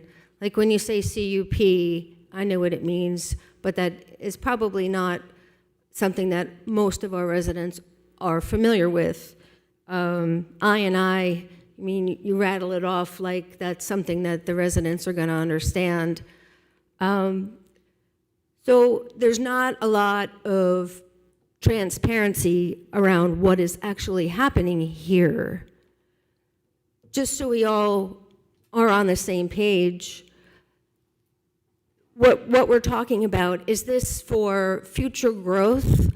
And if it is, then why is it falling upon the residents' shoulders to fund what's going on here? Because there's ways to get money that doesn't have to come from the taxpayers. There's grants that are available. There's opportunity Ms. Shelley, zones. can you please talk about this specific item? I'm just trying to get some clarity around what's actually happening. If this is for future growth, I'm questioning why it's being paid for by the taxpayers. If I'm not understanding it correctly, then I'm sure there's many folks in Palm Coast who aren't understanding it correctly. If there is grants, opportunity zones, enterprise areas, doing all kinds of research on it, and these types of things are available through those grants. But we're falling back on bonds, and bonds are great for folks who make interest on the bonds, but they are strapping our children and our grandchildren with tremendous amount of debt. So I just wanted to get that out there. I apologize if I don't understand it correctly, but I'm fairly certain that I do. Thank you. Thank you, ma'am. Anyone else for public comment?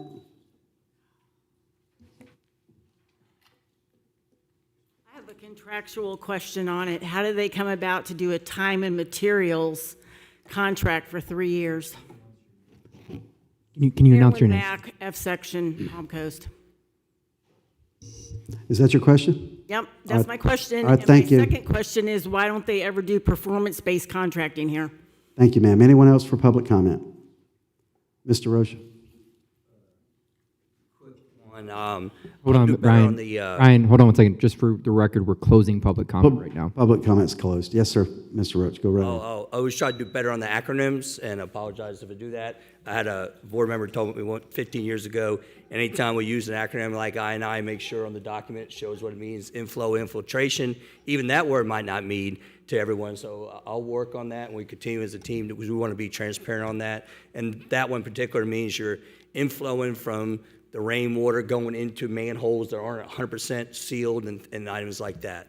I think by definition, the consent order tells you this is more about the past than it is the future on the wastewater system. We're in a consent order, not for the future, we're in a consent order for the past. So it's more about that. And some of the funding is bonds, or a lot of it is for the plant capacity, but some of it is from capacity fees or CAIC fees. So I think, and it's really necessary to get caught up to allow to move forward. There is an element of a preliminary engineering report, $500,000-$600,000 for a future, but it helps you in the system to allow you to move flows to make the plants most effective. And I believe in that's part past, part current, and part future. And that's just a preliminary engineering report. It's not the overall project that will cost tens of millions. All right, thank you, sir. And explain the contracting, the way the contracting is working. A lot of the movement in the last 10 years, engineering firms like to do lump sum. They would like to say it's $5 million, we'll bill you in deliverables, and then you can start along the way. And are you getting the right staff that have the background that won the bid evaluation? These people that have these national leadership positions in certain technical items. So one element is that, and this is, especially the study element, is more suited for time and material. We negotiate prices, we understand rates. We've had a couple firms recently have crossed over some numbers we pushed back on.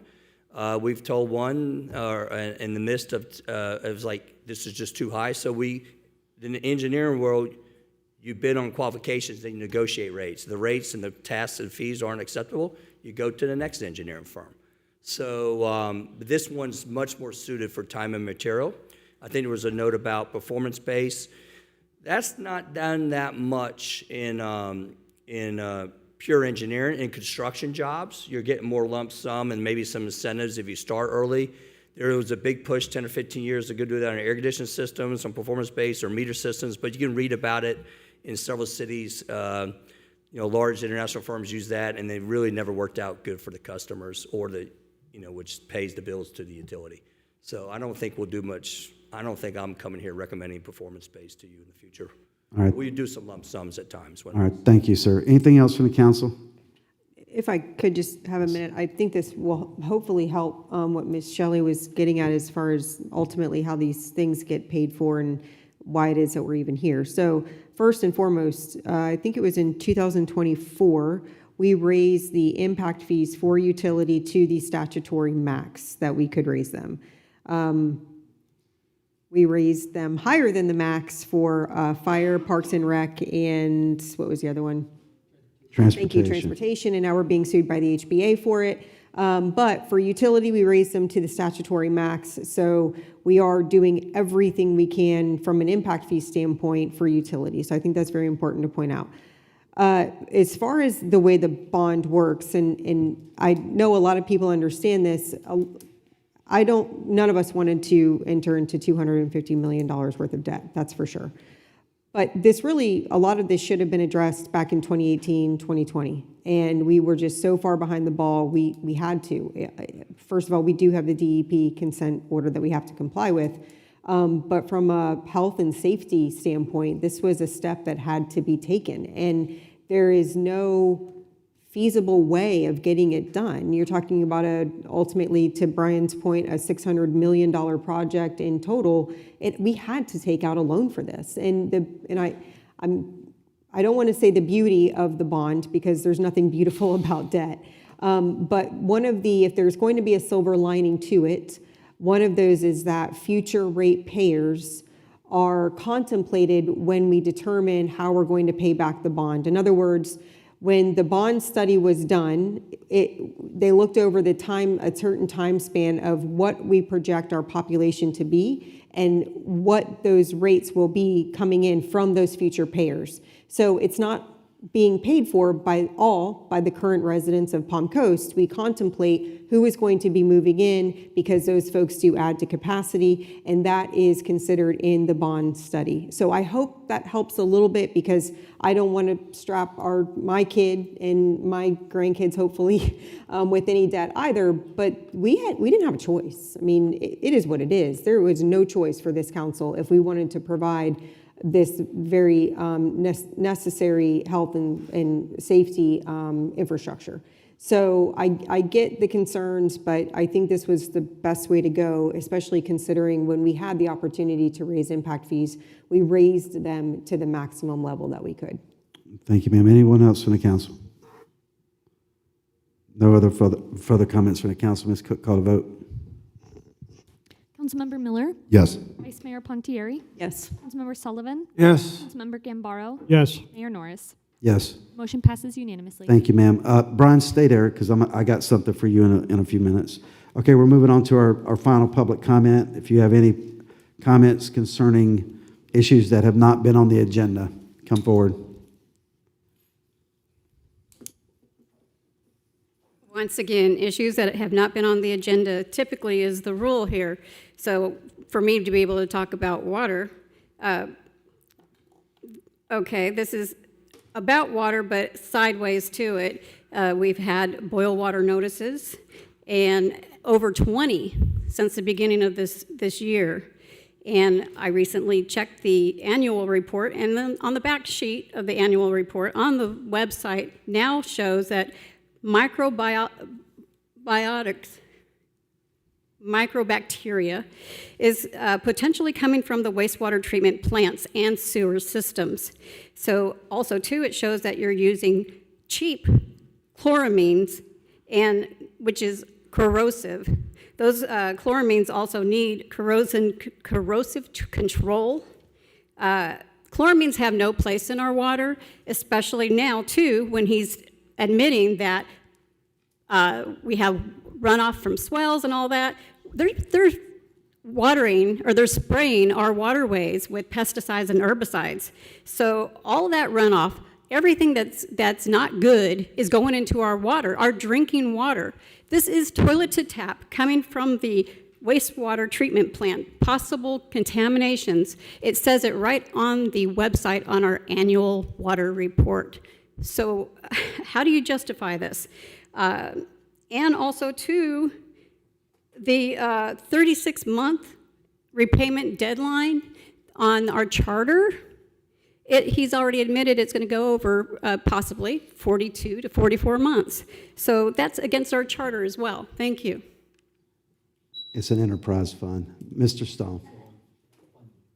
I made this suggestion several times, and if you recall, Mayor Knight, when you came in to office, you grilled the water department. How did this ever get out of hand like this? Including Councilwoman Pontier, who admitted the water department was a total mess. So, at least for the elderly senior people, one person who's living on their own, you've got to come up with a way to give them financial aid, that they pay X amount lower than a normal person. You can't keep on doing this to people. You made the statement yourself, Mayor Mike, last year that the water was the highest and I think the second highest in the state. This is ridiculous. It's outrageous. And there's big questions if the water is safe. There's a lot of questions. So rather than taking a bond and holding these senior people that live by themselves, if you read the marks, they cry every day. They can't afford it. You know, just like when we moved here in 2014, this town was almost a ghost town because of the recession. It's going to happen again. It's going to happen again. You're going to see a tremendous change in politics. I truly believe the Democrats will control the country, and it's going to get better, but they got to get us out of the mess we're in. Thank you. Thank you, sir. Yes, ma'am, Ms. Shelley. And Darlene Shelley, K-Section, Palm Coast. I believe that you do have a choice. Mayor Mike, you asked the question, if we have the infrastructure for the 19,000 lots that we have currently, and the answer was no. And the bond that we've taken out, the $330 million or whatever it is not even going to cover that. So when you talk about not increasing density or intensity, you need to live by those words. Because we don't have the infrastructure, we don't have the utilities, we don't have the wastewater capacity, we don't have the water capacity to support that. I know there's a tremendous amount of pressure from Tallahassee and big money globalists who want to come here with their data centers and their zero lot line affordable housing. But your residents came to Palm Coast because we worked our entire lives to afford our lifetime homes. 35 years I've poured into my home, and I don't believe you're doing right by your constituents by allowing the decommissioning of all the things that make Palm Coast unique and beautiful. Accessory dwelling units, converting garages into living quarters, rental businesses controlled by the government where you get to live above it is not our American dream. You can no longer open your own business because it's absolutely unaffordable. Ask the gentleman who tried to make a resident a beautiful restaurant over by the hammock, 8 years battling to have his own restaurant. But we are incentivizing folks to come to the promenade, which to me is a bait and switch. It's not a downtown walkable community with coffee shops. It's not. Please don't smirk. I can't even put a sign up because they get taken down by the developers. But all the folks who are hand in hand with the developers have the big signs all over the city. And that's a problem, because we elect our representatives to look out for us, the taxpayers of Palm Coast. Thank you. Thank you, ma'am. Yes, sir. Mr. Royer.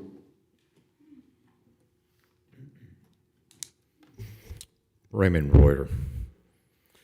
I came today to observe the meeting today, and I'm very upset with public comment, the way it's handled. I do appreciate the city attorney, Duffy, intervening and trying to set the record straight. The city doesn't need any further lawsuits. County definitely doesn't need any further lawsuits. As a member of a veteran, retired firefighter, I followed UCMJs, I followed SOPs, also was a union member, shop steward, and actually represented union members. I understand contracts. I would say you should revisit public comment, because I've reviewed your guidelines, and I think you're setting yourself up for a major lawsuit. And what I mean by that, your diocese and this gentleman brought other agendas in the forum. If you look at your review of your thing, you'll see it. Use comment about bringing other agendas in the discussion when these people were trying to discuss those issues, but you were saying to stay in line with the thing. But the diocese talked about it. So when you talk about it, it opens the floor. Okay? It doesn't stay just with the agenda. It opens the floor. So if you don't want the agenda to be open, then don't talk about other open doors. You open the doors for other topics to be discussed. So revisit, because you are on your way to a major lawsuit.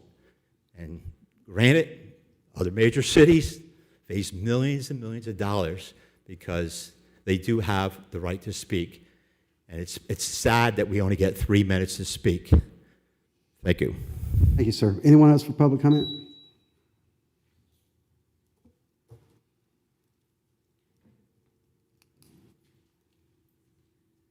Marilyn Mack, the F section. I don't remember your name. How many years of procurement do you have? What? The questions are to the dais, Ms. Mack, not the staff. Right, I just want to make a comment. I have 26 years of governmental procurement experience. You guys already know that. That's the problem here. The main problem is finance is over your purchasing department. You're never supposed to have finance and purchasing co-joined or have the finance director over purchasing. The ruling on that is because buyers don't pay and those who pay don't buy. As far as the time and materials contract, let me educate a little bit. That would be something like for automotive repair, because it's unknown what's wrong with it. So you would do time and materials. Never seen time and materials done ever on construction or engineering. The reason why you do performance-based, because it benefits the taxpayers. Because if they don't perform on what is strategically placed in that contract, the government gets the money back. You're welcome. Thank you, ma'am. Anyone else for public comment? Yes, ma'am. Ms. Denise. Denise Henry, P section. Well, first of all, I want to say thank you for a couple of things. Paving Whiteview. I'm just hoping that Pine Grove gets and Pritchard gets on that schedule soon. And also, I want to thank you for the red arrow on traffic light on Cypress Point and Belterre. That's been needed for years. I talked to everybody about that for a long time, so I'm really happy about that. The new three-way stop sign at Royal Palms and Town Center Boulevard, I think that may work, but not when you took out the red light at Town Center and Old Kings. I went through there yesterday. That traffic was backed up under the underpass. That the light was fine. You just needed to, some of our lights are just not timed correctly. The other thing I'm going to bring up is if there's a problem that's rather an emergency, there's nowhere in this town to really get help. And the situation was because of all the construction on Belterre, turning into all the off streets, that when the traffic was down to one lane, if I had to go to 100 because I live off of Pine Grove, I would go all the way around 100 to 1, come down Whiteview because Whiteview is basically done. When I got to the intersection, it was one lane.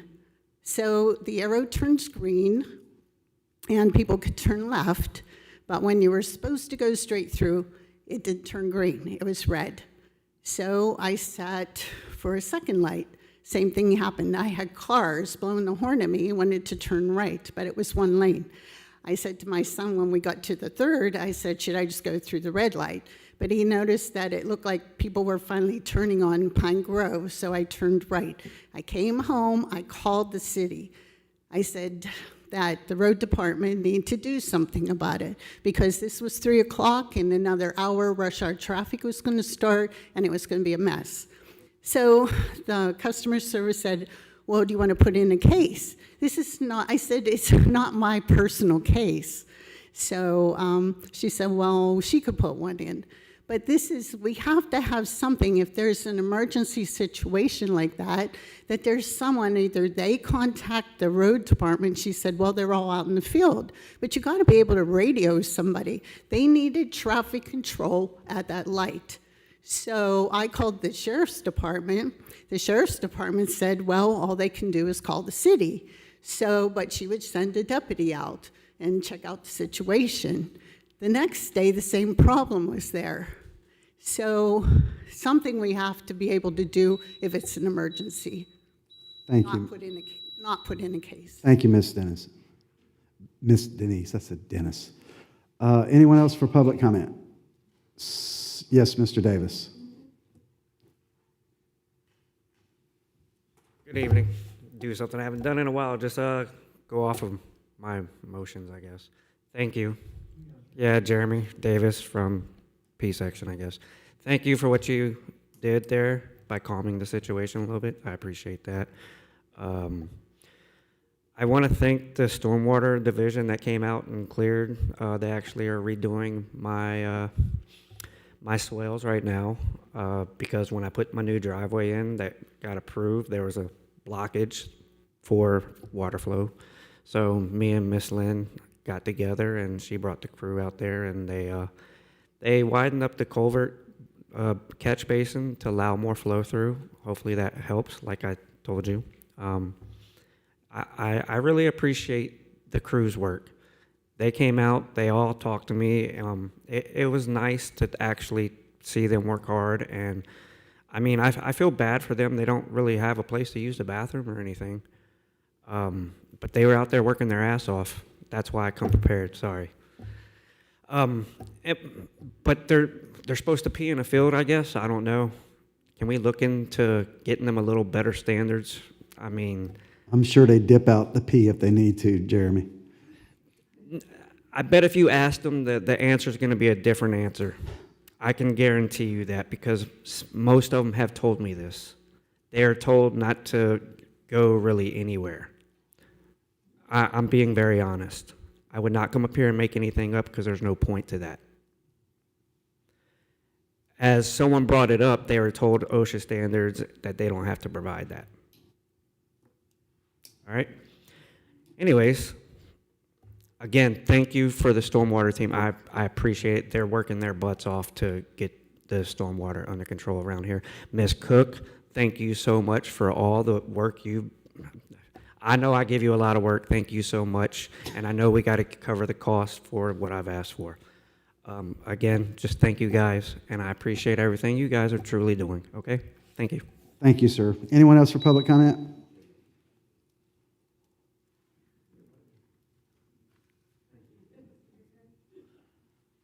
Yes, ma'am, Ms. Johnson. Hi, Leslie Johnson from the C section. I would like to thank you all for these wonderful interpreters. For me, it is a breath of fresh air. It's difficult being here. I'm partially deaf. In fact, I'm getting more deaf as I get older. And to have these fine people here, it's almost like closed captioning. I can't believe how excited I am.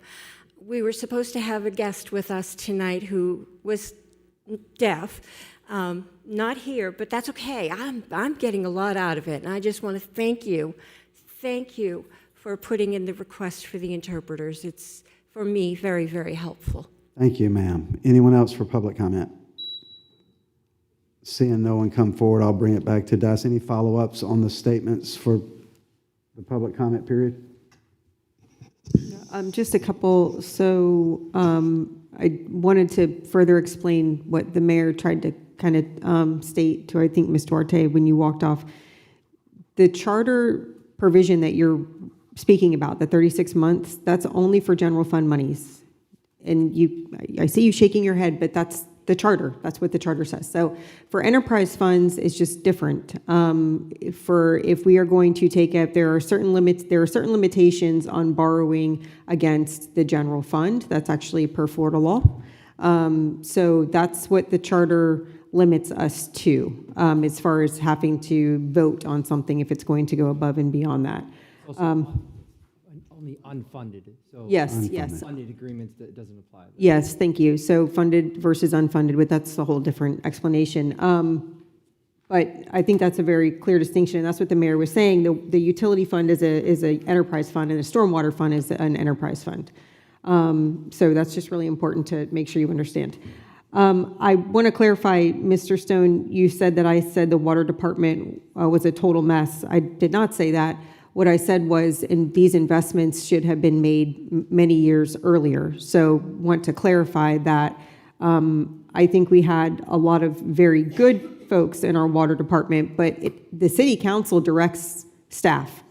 So if city council 8 years ago did not want to invest the types of monies that we're having to invest now, then staff can't spend that money on their own.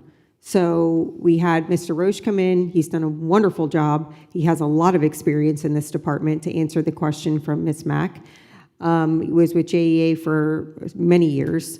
But if we are going to really diagnose the issues up here, yes, I think that some issues go back a long time. But I want to make it very clear that my position is not that I think our water department was a total mess or that staff was completely to blame. We're the policymakers. So if we don't say go spend the money and invest the money and fix the infrastructure, then it doesn't get done. They don't have the ability to do it.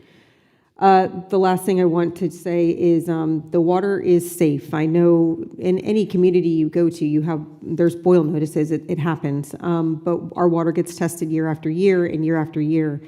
We don't have issues with the safety of the water. Finally, Ms. Denise, I'll look into paving because I know every year we earmark money for paving. I don't know where the streets that you named, I don't know where those land on the list, but I'll get with our staff and see if, I think it was Pine Grove and Pine View.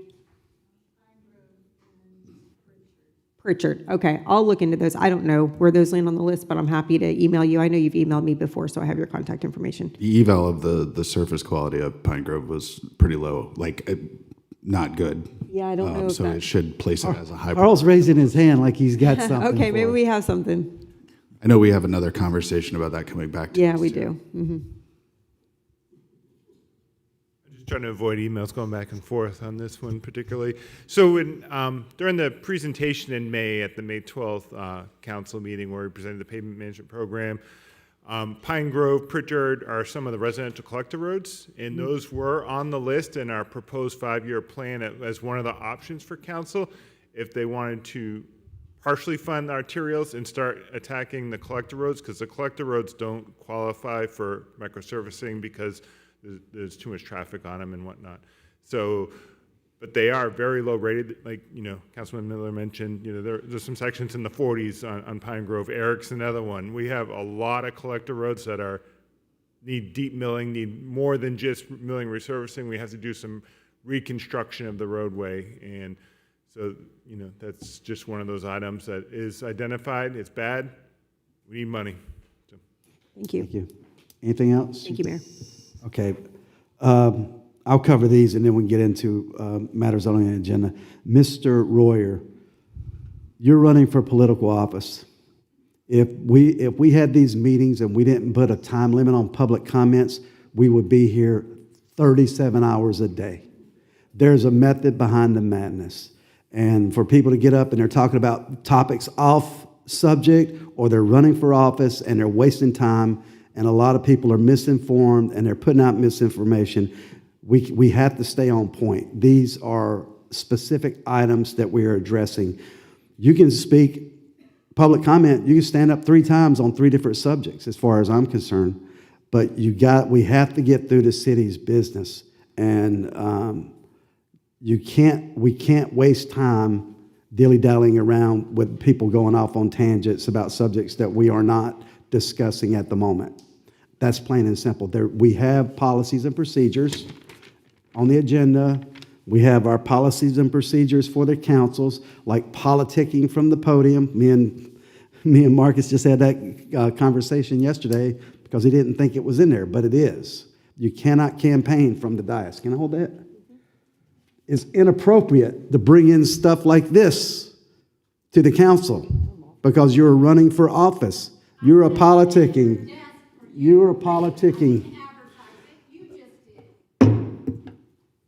So, and for Ms. Mack, I know you've had some some experience in procurement, but you personally have put out quite a bit of misinformation on social media. You brought it to my Facebook page. And I said, you're not going to be allowed to spread that false information and blatantly lie on some things. So if you don't know the facts of the matter and you can't stay clear and concise in your 3-minute comments, that is not for me. The rules are in place for a reason. We don't have 24 hours a day to sit here with people trying to politic or win political points.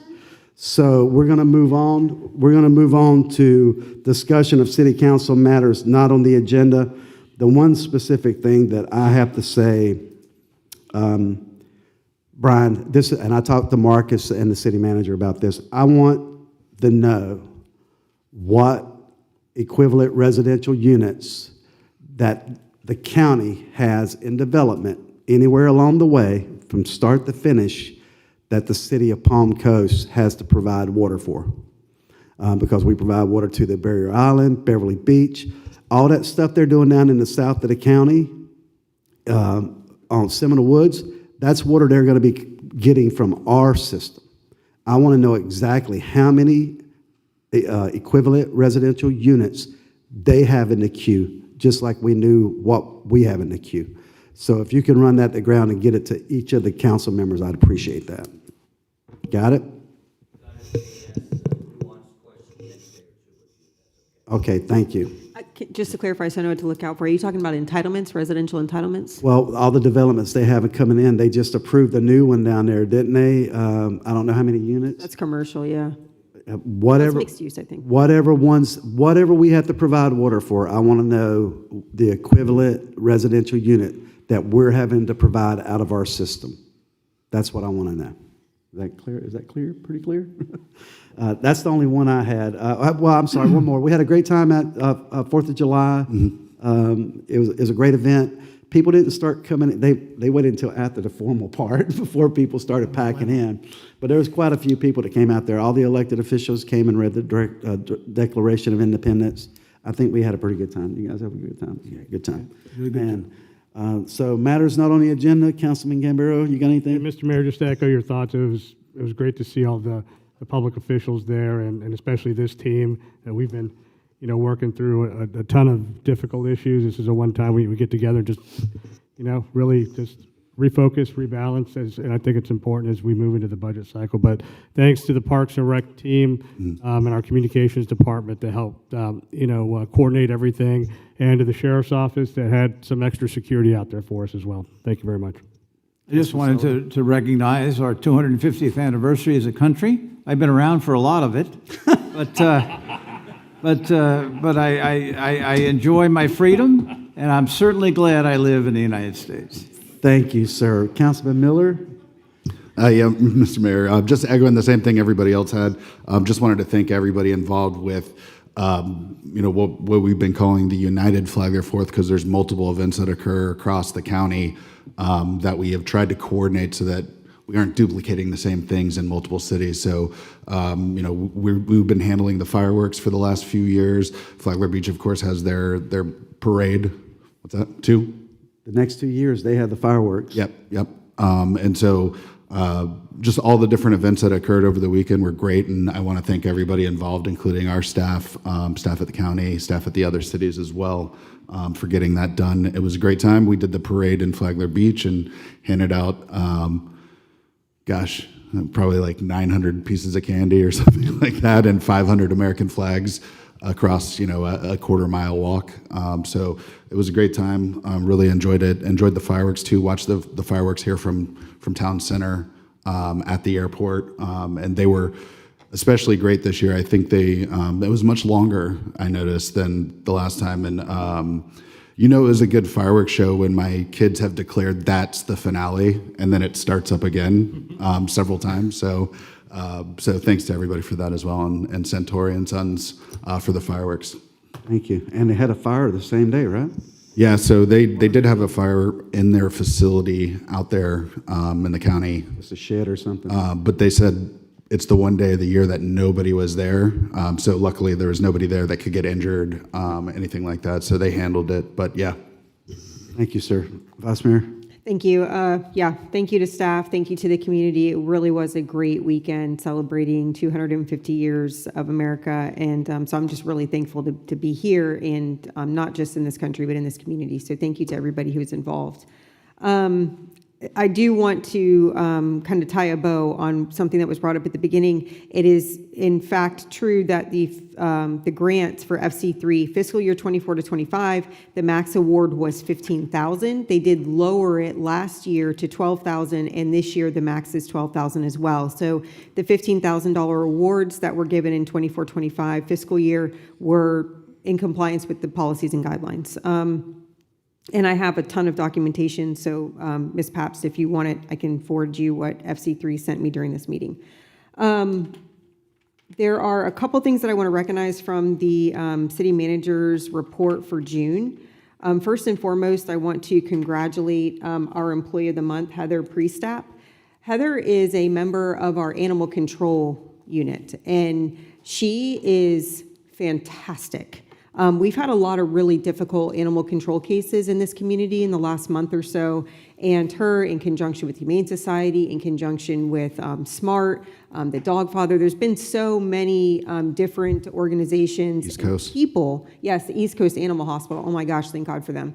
There's been so many people in this community who have reached out to make sure those animals have been cared for, were rescued, and our animal control, particularly Heather, was a very big part of that. So I want to congratulate her for being Employee of the Month. I think it's very appropriate that we've named her Employee of the Month, and I just want to thank her profusely for everything that she does for our city and for our community. She's wonderful, and she just cares so much, so can't say enough about her. Also, I want to point out in our in the city manager report, it talks about the stormwater, the work that stormwater has done, and Mr. Davis touched on it.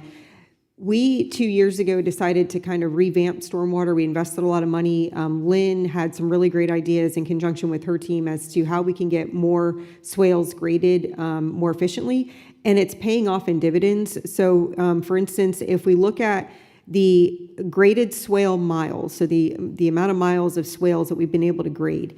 In fiscal year 24, before there was kind of a revamp, it was 41.82 miles of swales that they were able to grade. Fiscal year 26, as of today's date, is 73.28 miles. So we're on track to double that. So they have been doing a fantastic job, and they really need to be recognized for that. Likewise, if we look at in fiscal year 23, the driveway culverts that were cleaned was 2,869. So far, fiscal year 26, we're already at 3,800 over that. And in fiscal year 25, they did 5,256. I mean, the statistics of what they've been able to do, if we look at the regraded ditch miles in fiscal year 23, 19.1. Right now, as of June in this fiscal year, we're at 34.38. So they've been doing a wonderful job. That was money well invested into some much needed infrastructure. So I just want to thank Stormwater for all of the work that they've been doing. The spot regrading, the trench crews, it's all working. You guys are doing great. So thank you for that. It's noticeable. No, You can yes, you tremendous. notice what stormwater is doing in this city. Yeah. Anything else, Vice Mayor? Yes, these are quicker. Town center. So there's private property in town center that has not been mowed. I don't know what we need to do, city manager, to get that done, but it looks horrible, and it's where our city hall is. They're working. Code enforcement needs to enforce that, please. Yes, ma'am, we're already working on it. Yes, Okay, ma'am. great.